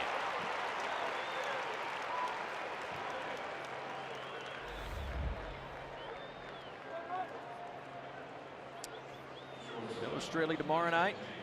Hernandez likely, Godley on Tuesday. And then Wei and Chen Patrick Corbin, who struck out 12 with no walks in his last start against the Pittsburgh Pirates. And Zach Greinke against Trevor Richards in the finale on Thursday afternoon. The Diamondbacks come in hot. They do. Just swept the Pirates in Pittsburgh, 4-game series. They've won 18 of 25 games. And I look back, I was trying to refresh my memory, knowing that Greinke was coming up, and look at how Greinke pitched against the Marlins in early June. And it was that day that the Diamondbacks got into first place, and they have not been outside of first place in the National League West since. At the moment, a 2.5-game lead on the Dodgers. It certainly tells you how hot they've been. That Dodgers team playing great baseball.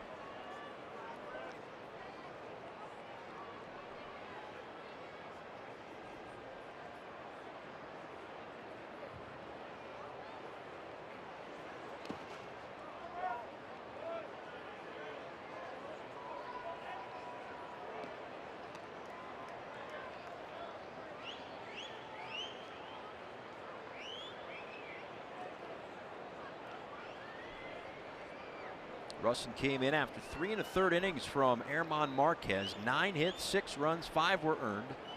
3 walks and 6 strikeouts. As Riddle taps one to LeMahieu. And a 1-2-3 6th inning for Russin. Last of the 6th on the way.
Hollingsworth and Jessica Blaylock. The Marlins and Metro PCS will be hosting watch parties for the World Cup. Join us for afternoon games throughout the month at the 5th base presented by Corona Light. The first 50 guests to visit the Metro PCS store at Marlins Park before kickoff will receive VIP access. You can visit marlins.com/watch parties for a list of dates. Teran Guerrero back out for the 6th inning. The 1-2-3 5th, got a strikeout, and will face Tom Murphy, Gerardo Parra, and Noel Cuevas in a 1-run game. Yeah, there's a couple of spots I think both managers today are going to lean on somebody in that bullpen to give them an extra inning or two. Let's try to get through today and plan ahead. This Rockies team, they're going to San Francisco to play the Giants. There's the Marlins heading home. Adam Conley up. Well, 4 times this year, Guerrero has registered more than 3 outs. He's worked a maximum of 2 innings. It was against the Padres on June 10th.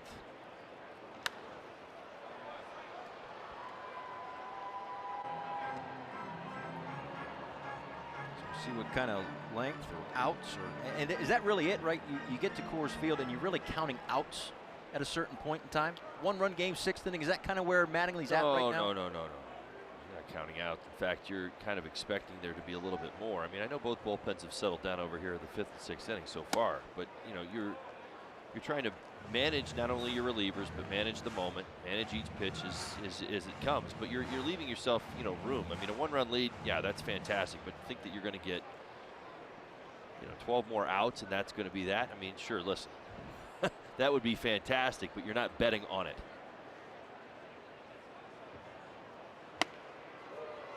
There's a strikeout of Murphy.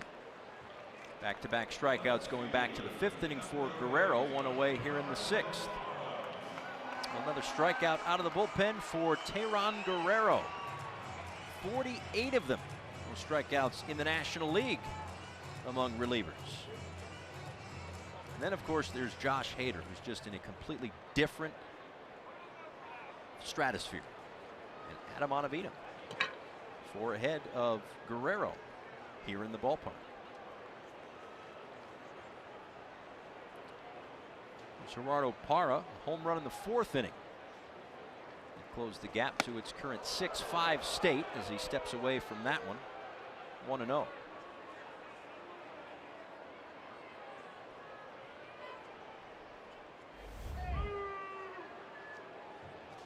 He's now driven in at least a run in 7 straight games.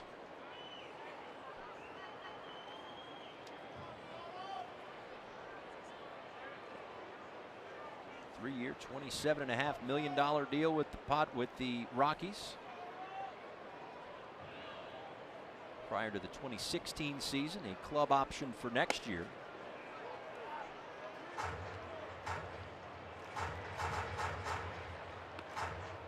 If he keeps that up, this will be a no-brainer.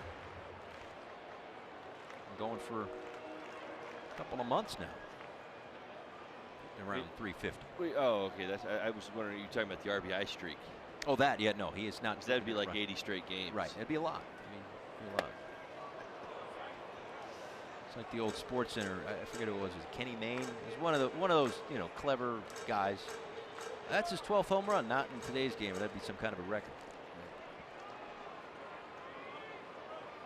Guerrero's done a nice job. 23 pitches in.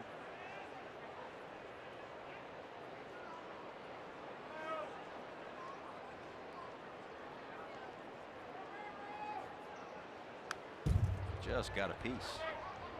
You know, you had mentioned, you know, how you manage these bullpens in games like this. It's so interesting because, you know, I think both managers also maintain the idea that they think their offenses aren't done. Right. You know, and how that's going to play into their decision-making process moving forward. Although we've hit a little bit of a lull here in the middle innings. I mean that as far as the action is concerned. It's just we had a lot of offensive traffic early.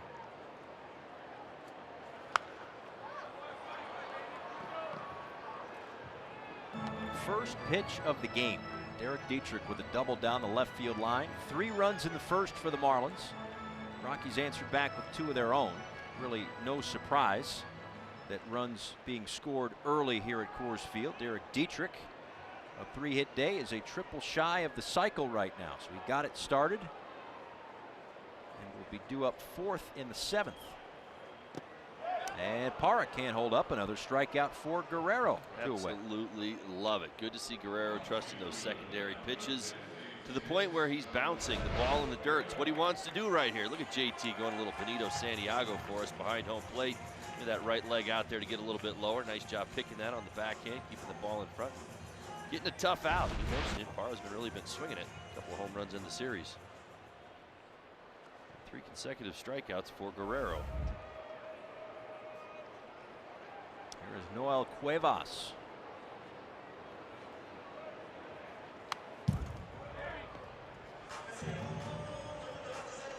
Jake McGee, the lefty, up in the Rockies bullpen. At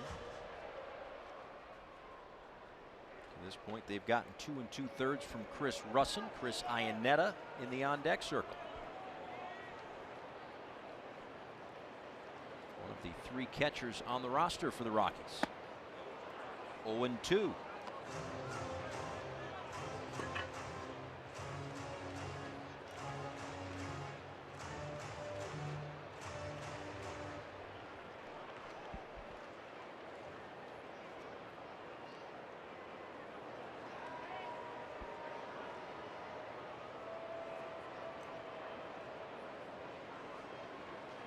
And 2 great innings of work out of the pen for Tehran Guerrero, registering 4 strikeouts. 2-1-2-3 frames, 6-5.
green, but in the upper decks, there is a row of purple seats. Now, these indicate the seats that are exactly 1 mile above sea level. That's right, 5,280 feet above sea level. You get a pretty good view of the field from here, but guys, I will admit, this Florida girl was a little winded after walking up this far in the altitude. Yeah, it's thin air here, for sure. Thin, dry air. 6-5 the scores. We go to the top of the 7th inning. You know, one thing that you might want to do is walk up to those seats so that you can walk off the calories of that massive piece of cake. I know what you're talking about. Look at that. Well, it's a little Rockies cake. It's purple cake. Fantastic. To celebrate Jack Corrigan, who is the Rockies radio announcer on the right side there, celebrating 2,500 broadcasts. Jack has done a fantastic job here for the Rockies over a very long period of time. I've been here very long today, and I'm hungry. That is true. I said, Holly, go get you some cake. Yeah, I will get my own in the break. You don't have to worry about that. Well, I only had 2 hands, pal. Oh, you do? And that's here. You want a bite? Hefty piece of cake. No, that's fine. Because I will devour. You want a bite? I'll give you a bite. No, because I'm going to devour the whole thing. You want a bite? No. But right. if you fed me, you talk about internet meme. My goodness gracious, that really was something. Don't say I didn't offer, but you have been busted already this year a number of times. Why I don't eat on camera? I have a meal before the game. Television, yeah. I walk over there. You do hide when you eat. I have to hide. I don't. I love our crew. As far as I was early. I think it was actually L.A. It was in L.A. and it was on the second deck. It was like your second game. It's on the second deck, and I just get caught eating. Ridiculous. Cameron Maben pops up into foul ground. Desmond puts it away as Jake McGee takes over in his 33rd game this season. He, along with a number of other relievers for the Rockies, a very high ERA, that at 5.34. Yeah, scored upon 11 times in his 32 games. This number 33. It's been complicated. This is supposed to be one of the best bullpens in baseball. It has not been that yet. Yadiel Rivera doesn't offer that 94-mile-an-hour fastball inside. Rivera's walked a couple of times today and struck out, one an intentional walk.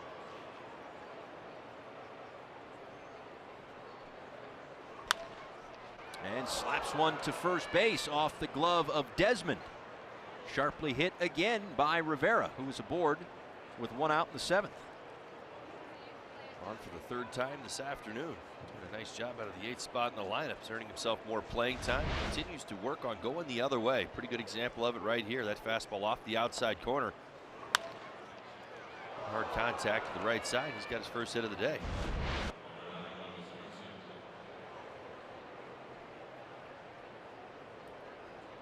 Well, Lewis Brinson will come in off the bench for the Marlins.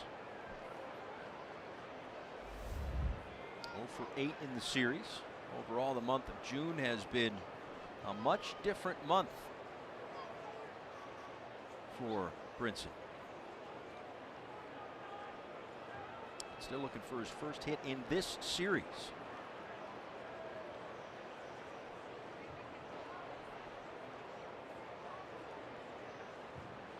Inside. Drew Steckenrider is up.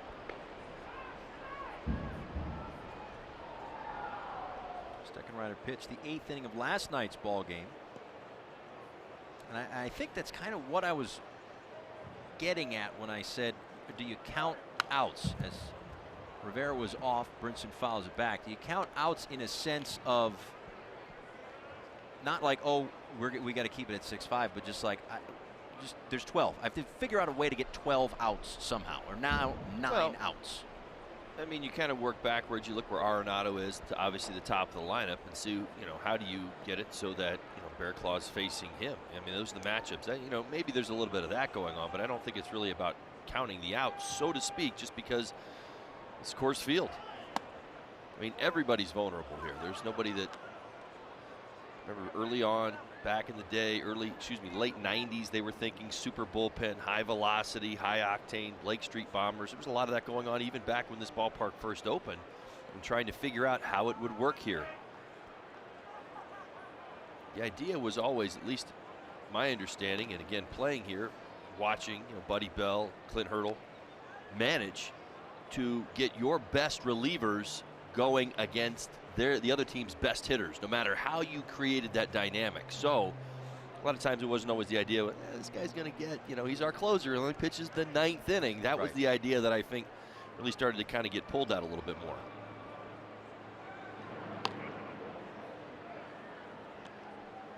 At some point you play enough of these games, you say to yourself, okay, well, I've got to ask one of my relievers to get me 2 extra outs. I mean, and you start to throw matchups out the window. You don't even say, well, it's a lefty-righty thing. You're like, I got to get 5 outs out of him because we're running out of guys. Brinson holds up a 95 that just misses low and in. Count 3-1.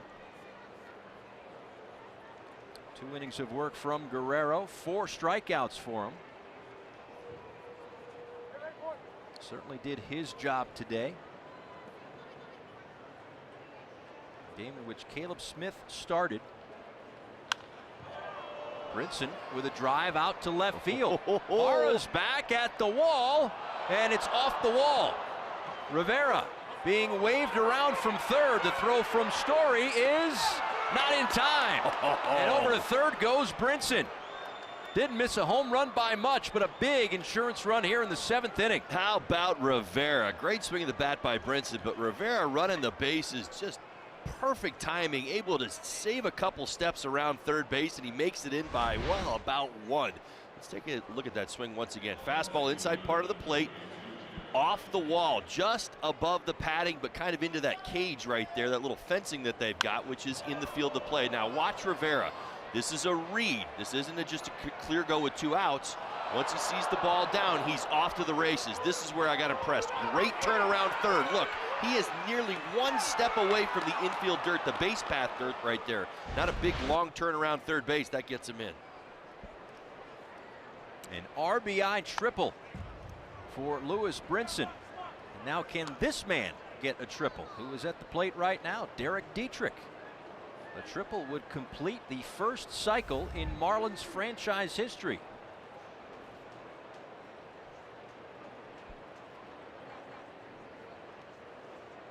And from a team sense, it would also add on another run. Infield is in for the Rockies. And that one is past Arenado. Not going to be a 3-base hit, but it'll get the job done. 4th hit of the day for Dietrich, an RBI.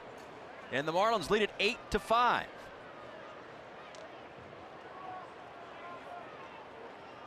Now, 2nd hit of the day for Dietrich down this left field line. Look at Arenado, thinking there's no way he's going to do it again. Yeah, he does. There you go. Step and a dive, but not enough. Hit hard enough to drive in that next run. 4-hit game for Double D. That is going to warrant a pitching change. In fact, a double switch for Bud Black and the Rockies, as Adam Ottavino will come in. The Florida Lottery call to the bullpen.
There, Dietrich over at first base, 4 hits. Now listen, you've heard me all series long talk about aggressive play, aggressive base running. Now this is the Brinson triple. Keep your eye on Rivera as he makes his way around second base. This is such a great read. Now he realizes the ball's down. That's what I'm talking about. That turn right there. He knows he's got to count steps around third base. A big, huge, wide turn is not going to get it done. He'll be out at home. He has to get back in line and get to home as quickly as possible with the shortest route as possible. Big run right there for the Marlins. Carlos Gonzalez comes in as the other half of the double switch. He goes into right field and will hit in the number 9 spot to lead off the bottom of the 7th inning. The Marlins continue to bat here in the top of the 7th inning with Adam Ottavino out of the Rockies pen. 32nd game for him this year. An 0.83 ERA. Just completely upside down from the rest of this bullpen. Yeah, he's got the antivirus. I think so. Whatever they've got down there, he doesn't have it.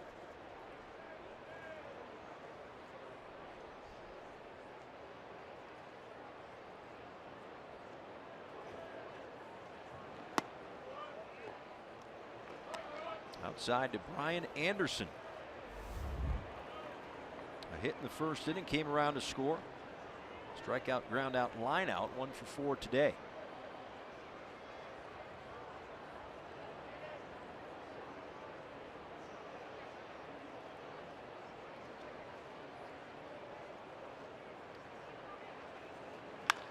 Right back up the middle, LeMahieu steps on the bag, throws to first and gets Anderson.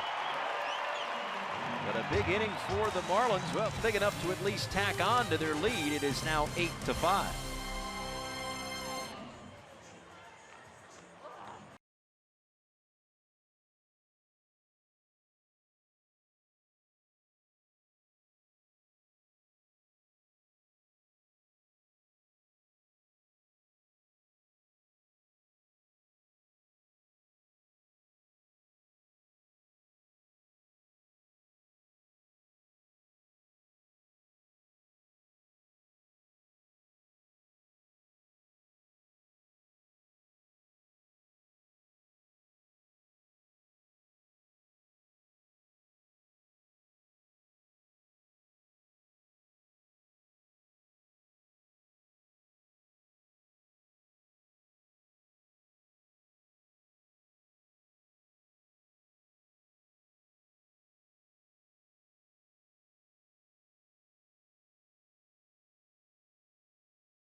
Score as we head to the bottom of the 7th inning.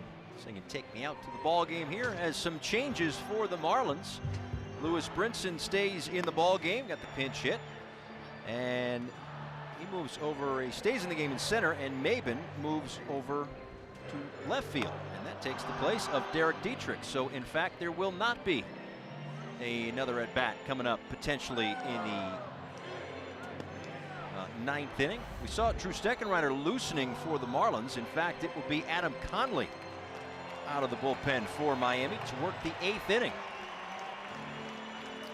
Adams done a very nice job this year, 1.32 ERA, just under 14 innings of work. Obviously the 15 strikeouts, good stuff. That changeup coming along. And his main secondary pitch will be a good one here this afternoon. He's really throwing it a lot more, especially over his last 3 or 4 outings. More willing to go to that changeup. Obviously the 95, 96 mile an hour fastball is a big part of it. Coming up after the game, of course, is the Marlins Live post-game show, but following that will be the top 10 moments in Marlins history. I don't even know what's on the list. A lot to choose from, though. Bartman game, the 2 World Series wins, Pudge holding on to the ball, any number of the no-hitters, the top 10 moments inside the Marlins. Coming up, ignore the 6 p.m. time, 6:30 p.m. time. It's after our Marlins Live post-game show, which, of course, will come up after the conclusion of this one. 8-5 the score, bottom 7. Carlos Gonzalez to lead things off, and then the top of the order as 1 pitch, 1 out.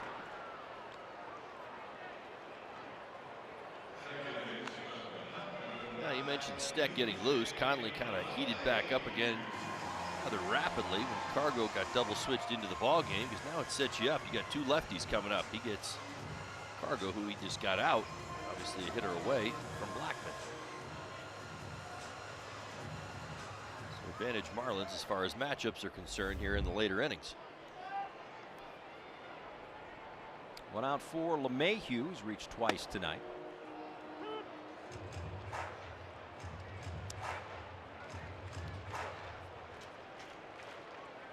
We've seen the bottom of the order do damage for the Rockies in this series, and now the top of the order doing the damage today. But most of that damage done in the first 5 innings of this ball game, and in little spurts. 2 in the first, 2 in the third, and 1 in the fourth. 8 runs for Miami. Got on and missed, and he makes quick work of LeMahieu for the 2nd out here in the 7th. Yeah, one pitch fastball, 2 changeups in a row. LeMahieu way out in front.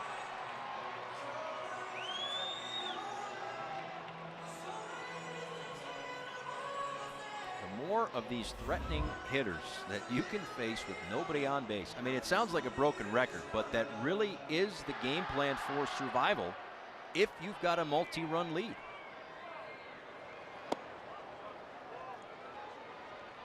Well, I heard it as a visiting player. I heard it as a Rocky. You don't walk guys. Any opportunity you give, especially the middle of the lineup, my goodness, it feels like it's going to, you give them 2 cracks at it, somebody's going to make you pay. And that's just it. It's how this play, how you play at Coors Field. But you're right. Here in the later innings, this Marlins bullpen has been dialed in. We haven't even gotten to the quote-unquote good guys yet. Right. Steckenrider and Bearclaw, we've got all the numbers on that. We'll pass those along when the time is right, but they've been nearly unhittable. You go back to the Parra home run in the 4th inning. This Marlins bullpen has been outstanding. Guerrero, nice job. Obviously Conley settled this thing back down. Marlins able to add a couple of insurance runs and now have a 3-run lead. But you've got to love what you've seen from this Marlins bullpen over the last 3 weeks or so.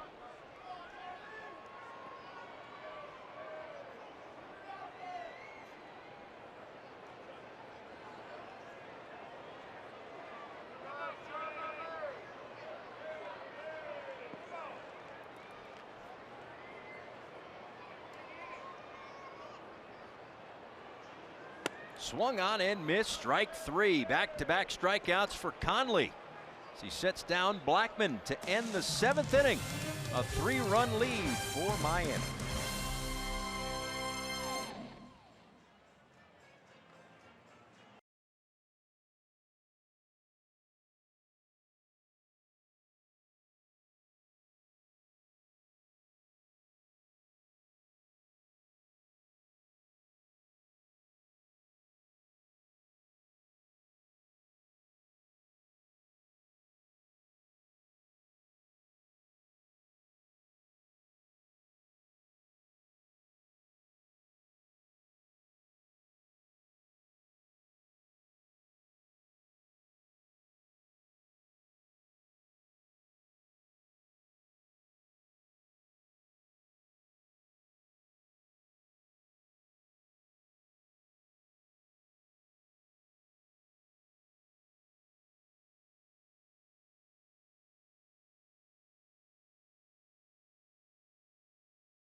We just getting started, eh.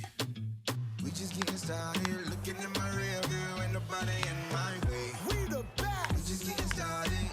Another one. We just getting started, eh. Let's win. We just getting started. Looking at my real girl, ain't nobody in my way.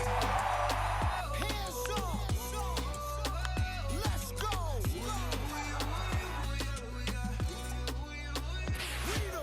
Marlins in front, 8-5. Paul Severino, Todd Hollinsworth, Jessica Blaylock back here at Coors Field.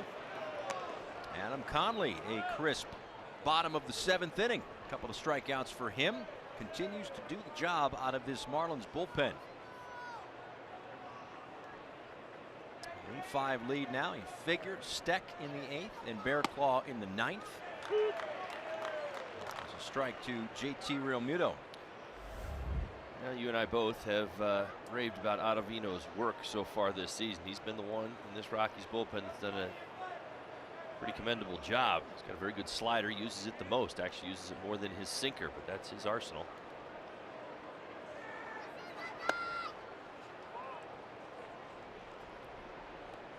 Well, not Steck or Bearclaw, but rather Ziegler up now for the Marlins. And he too has been effective the last few weeks.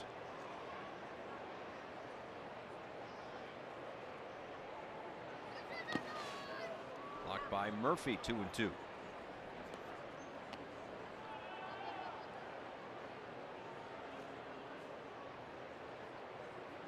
Herman Marquez started for the Rockies, and boy, did he make Murphy work behind the plate. Had a tough time locating his pitches early. Seemed like every other pitch was in the dirt.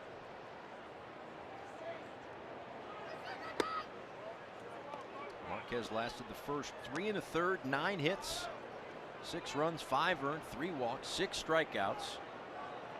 Marlins got to him for 3 runs in the first inning.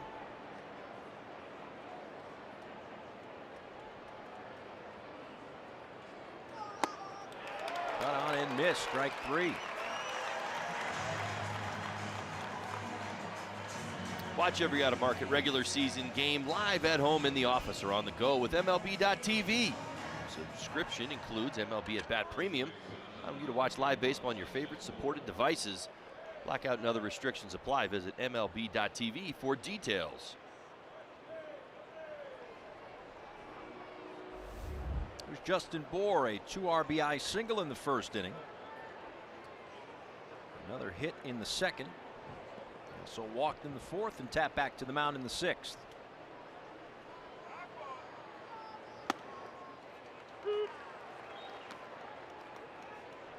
Well, the sinkers and the sliders have been, as you mentioned, the most effective pitches for Ottavino. And when you're coming up, try to come up at least with a formula for what pitcher will be successful at this ballpark, a guy who's prone to keep the ball on the ground, one would think is going to have the most success. Not always the case, but, and as you know, Ollie, they have tried a million different formulas. But whatever Ottavino's got, it has been working. Well, I do have the answer in some regards, and I know you'll agree with me on this. It's 25 years, that's their history, and they're still trying to figure out some of the details. But the one word, which is not always easy to do, because I think the Marlins are dealing with it right now in a different way: depth. You got to have lots of it. I mean, the idea isn't that you can come in with 3 great arms at the end of your game, that you're going to give them 80 innings apiece and go out there and win the National League West. You've got to have organizational depth. You've got to have depth on your major league roster, guys that can do a variety of things. I mean, what's the one thing that you learn as Ottavino strikes out more on a fastball away? What you learn is that you play games that in a lot of ways are not traditional to what we see, you know, everywhere else in baseball. Games like today where both starters get knocked out early. A lot of times what'll happen, this will happen tomorrow for the Rockies if they had, you know, against another team, right? If they had another home game. So it gets complicated. You've got to have incredible depth. You've got to have young arms and guys who are going to come in and throw strikes. I mean, there's a lot of things that you can really focus in on and say, well, if we get better at this, this, and this, we should get better. But at the end of it all, the general answer is you got to be deeper than everybody else, especially on the pitching side.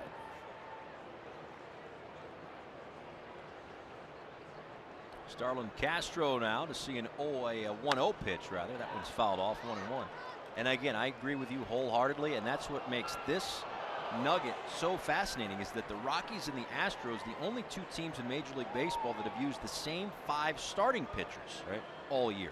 Rockies have only used 8 starting pitchers over the last 2 seasons. That's the fewest in the major leagues. Well, the consistency there, but where's the shuttle? The shuttle's in the bullpen. It's not in the rotation. So the Marlins are actually in a pretty good spot right now. You kind of mentioned this a little bit earlier. I'm not really sure I answered it, for Marlins fans. But the Marlins are in the position because of where they're at organizationally. They've got the ability to move guys up and down weekly. What I mean by that is if a particular reliever goes out, there's a short start, somebody throws 85 pitches, that person might get sent down for a few days, and somebody else might come back up who can give you 85 pitches the next day. Well, when you have a bullpen like the Colorado Rockies have, where you have so many high-priced guys down there, you can't send $9 million to AAA. You following me? I absolutely can't. I understand what you're saying. They have $44.5 million invested in some of their bullpen pieces just for this year, and the total value of some of those contracts is up over $100 million. Right. You've got so many guys down there earning so many dollars, you can't move it. When you've got younger players that have a little bit more flexibility, you do.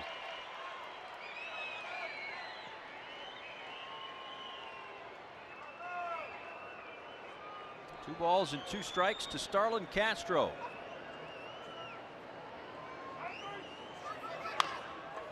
Chopper to LeMahieu, who gets the big hop.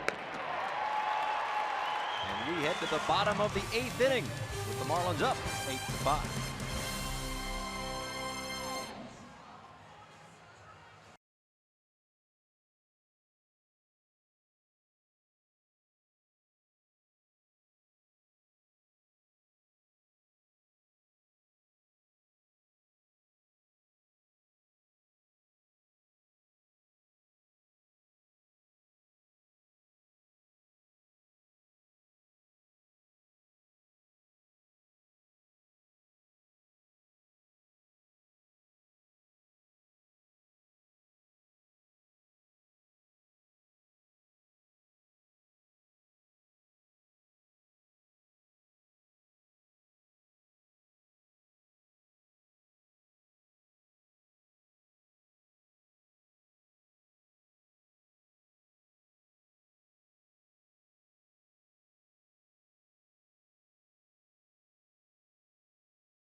Only ballpark in Major League Baseball that has a brewery on site. It's located here at the Sandlot in right field. You can come in and grab something to eat. You can also have a beer that is specifically brewed for this location. For example, guys, it's the Rockies' 25th anniversary weekend. Right now, the Sandlot is serving the 25th anniversary lager.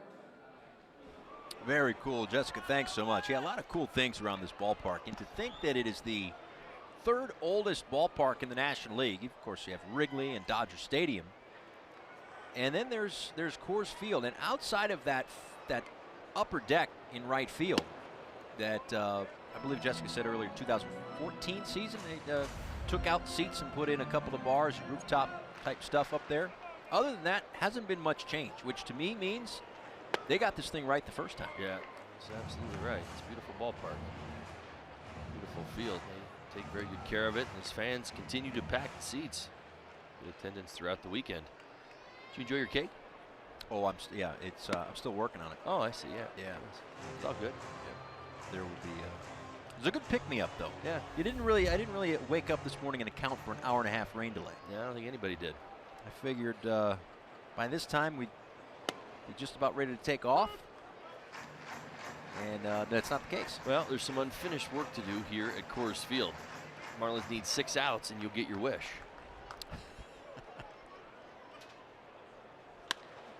Sharply hit to second base, but Castro is there. And Arenado is retired for the first out. A ground ball from Brad Ziegler. How about it?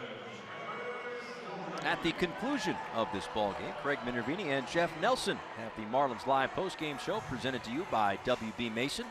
We'll hear from Don Mattingly as Derek Dietrich had himself a big offensive day. The other part of news, or part of the day that we will be waiting to hear, is what's going on with Caleb Smith. Left the game after an inning and third, left shoulder tightness. Listed as day-to-day right now. You certainly hope that it's nothing more than that. Got a strikeout and started stretching out his left arm a little bit. Threw another pitch, and then the training staff came out, and his day was done. And a ground ball to short. 2 down. The bullpen's retired 13 straight. Very nice job. They're definitely calmed down here in the later innings. Offensive outbursts from both teams early in this one. Felt like we might see a football score. Wade Davis, the closer of the Rockies, warming up. As he and Desmond bats with 2 outs. 0-1. Well, it was an inning and a third from Smith, as I mentioned. Gave up the 2 runs on the 2-run homer to Arenado. And then Rosinski worked 2 2/3. Gave up 3 runs. Guerrero, couple of innings, scoreless, 4 strikeouts, no walks. Adam Conley, an inning, 2 strikeouts, no walks. Marlins have only issued 2 free passes today.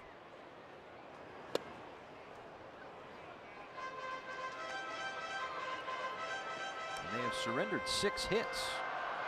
Rockies got 4 hits last night, their lowest total at Coors Field this year.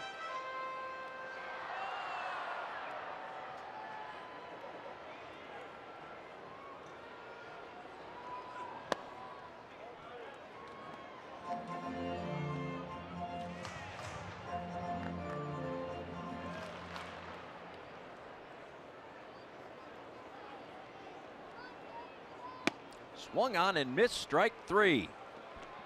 A 1-2-3-8 for Brad Ziegler. 8-5 to the 9th.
All military by sharing a photo or video with hashtag HatsOffForHeroes. For each post, T-Mobile will donate $1 to support veterans. Back here in beautiful Denver, Colorado. Marlins with an 8-5 lead, 8-12-0 for Miami, 5-6-2 for the Rockies. Last of a 3-game series, last of a season series, and last of a 3-city road trip. Trying to finish it the way they started it. 2 wins Baltimore trying to wrap up this series, having won the last 2 against the Rockies. Wade Davis on for his 33rd game this year. The high-priced closer of the Rockies with an ERA at about 4.5, a little north of that. Signed in the offseason, just a couple of days left in the calendar year 2017.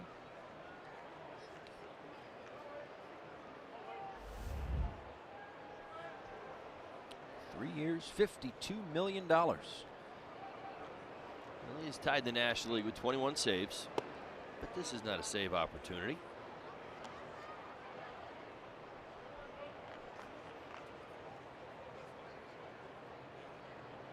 Well, he too is trying to figure it out, despite the fact that he's, 21 of 26. I mean, the Marlins know about that too. I mean, let's not throw stones. I mean, Brad Ziegler was 9 of 10 in save opportunities. He lost the closer role. He has, admittedly, yeah. He struggled of late. He's got some walk issues here of late. Control command. Four-seam fastball, curve, and cutter. Right back to him. May have gotten a piece of him. And Story gets the out at first to retire Riddle. Back home at the conclusion of this one, the Diamondbacks are in town for a 4-game series. We'll see Jacob deGrom at one point in the 3-game set against the Mets. And then a Florida rivalry against Kevin Kiermaier and the Tampa Bay Rays, a 3-team homestand. Three opponents on the homestand. Shelby Miller and Dan Straley, the 2 starting pitchers. Shelby Miller making his 2018 debut. Dan Straley still in the midst of an appeal of a suspension. That game tomorrow night is on Fox Sports Florida. The second game of that 4-game series on FS1 on Tuesday. Here is LeMahieu. 2 down. Their claw up for good reason. It is a save situation. He's the Marlins closer. He's done a fantastic job of late.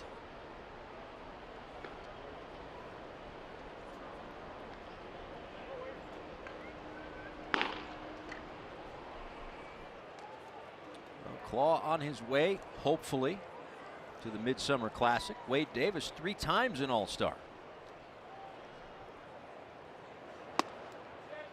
3 consecutive All-Star teams, in fact, for Davis. American League in 2015 and 2016. And once in the National League in 2017.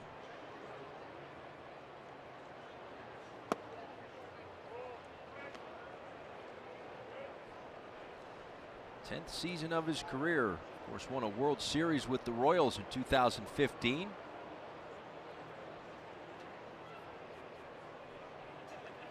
Then to the Cubs, and now to the Rockies. Rivera got a piece. Well, it's an interesting story. See Adam Conley going through it. Wade Davis, a converted starter. All the way back to his Rays days. Kind of a mid-rotation. It's probably where he would have been projected. 3-4 starter. Had some success there, but not overwhelming success. Took his game to the bullpen. Started throwing a little bit harder. His makeup and demeanor certainly played into the success that he had late in ball games. Became a closer, and now he's a really well-paid closer. Absolutely.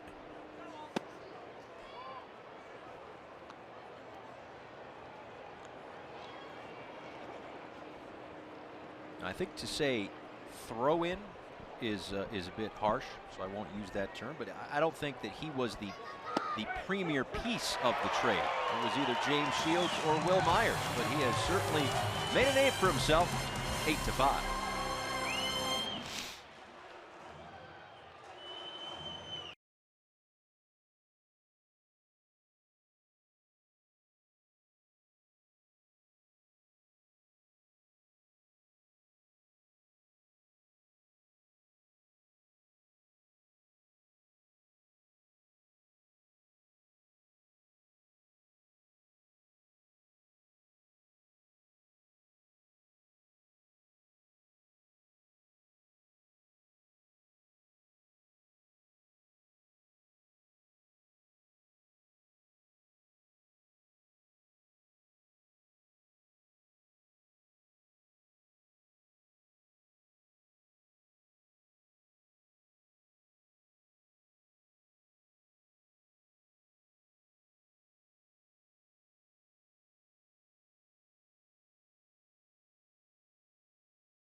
Florida is brought to you by Southwest. Transparency, low fares, nothing to hide. By Sylvester Comprehensive Cancer Center, in pursuit of your cure.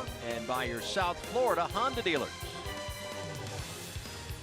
Well, what had a very kind of ugly hour-and-a-half rain delay with tons of rain and hail has turned into a beautiful afternoon, into early evening here in Denver, Colorado. Glad that you're with us. Paul Severino, Todd Hollingsworth, and Jessica Blaylock. Miguel Rojas is into the ball game at first base. And Kyle Bearclaw is on to close this one out. Folks, drop what you're doing, please, and listen to some of the numbers for Kyle Bearclaw and just how good and how dominant this man has been as of late. A 1.08 ERA in 34 games, and that doesn't even begin to tell the story of how this guy has been going the last few weeks. Well, he has been on a roll. 17 2/3 scoreless inning streak. How about the lowest opponent's batting average since May 1st? We told you how good Ottavino is at 105. What's 032? 3 times less? Do I even go there? Unbelievable. Hasn't allowed a hit in the last 10 2/3 innings. And his first pitch to Tom Murphy is in there for a called strike. Murphy, Parra, and Cuevas. A 19-game span with 15 or more innings and 1 hit or less since 1920. It's not a long list. It's Kyle Bearclaw. 0-2. Well, all I know is you can't do it and I can't do it, so just watch. Don't blink, because it usually happens pretty fast. All right, here you go. 2 for 68 with 2 strikes. 0-29. He's retired the last 23 batters he's faced with 2 strikes. Lifted to left center field. Maben has room. How many? 24. 24. Okay.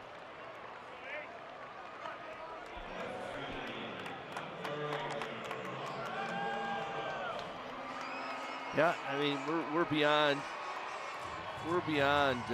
you know, video game numbers and anything like that. Like, even if you were to rig the game with your codes that you were telling me about the other day, codes, I'm not even sure your codes would work this good.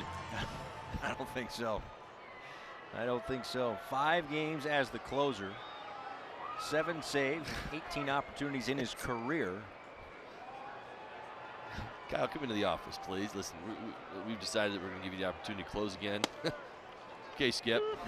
No hits. I mean, it's like, what an answer. I mean, that doesn't bring a smile to your manager's face. Nothing will.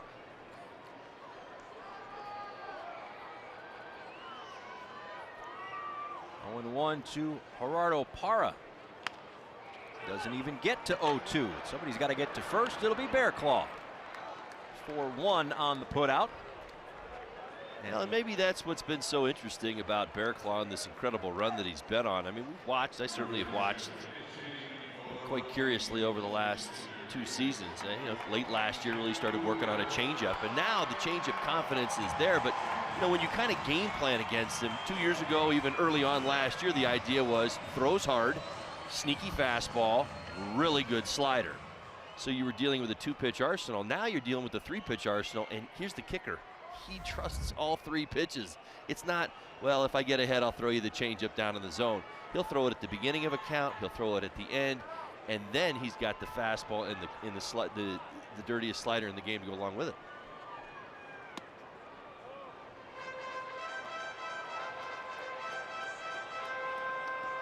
Well, he has been fun to watch, and the other part of it is he hasn't thrown a lot of pitches in these outings either. He's been so efficient. Yeah. He's got 2 outs on 6 pitches. Well, that's part of the the improvement he's made. I think it was about 6 weeks ago, back-to-back outings where he had a couple of walks, and then the next one he had a couple of walks with an intentional walk, and there was some traffic out there, and he got himself out of both of those jams without giving up any damage. But almost since that point in time, again, about 6 weeks ago, he's been essentially unhittable.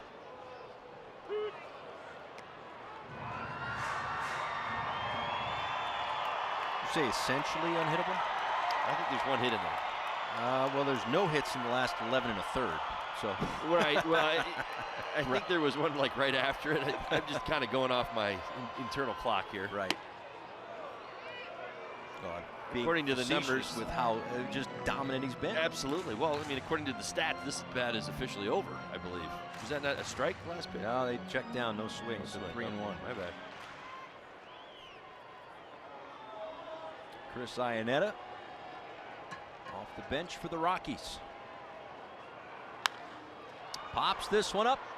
Right field, Anderson will make the catch. Another save. And the Bonefish fresh catch of the day locks down a series victory. It's a Marlins win, 8-5, the final score this afternoon. They dropped the opener, but they win the last two, and they have a 5-4 road trip. Very nice to see that. This was a good moment, but probably not one of the top 10 moments in Marlins history. That Inside the Marlins coming up after the WB Mason Marlins Live postgame show. For Todd Hollinsworth and our crew, I'm Paul Severino. Stick around. Craig and Nelly after the break.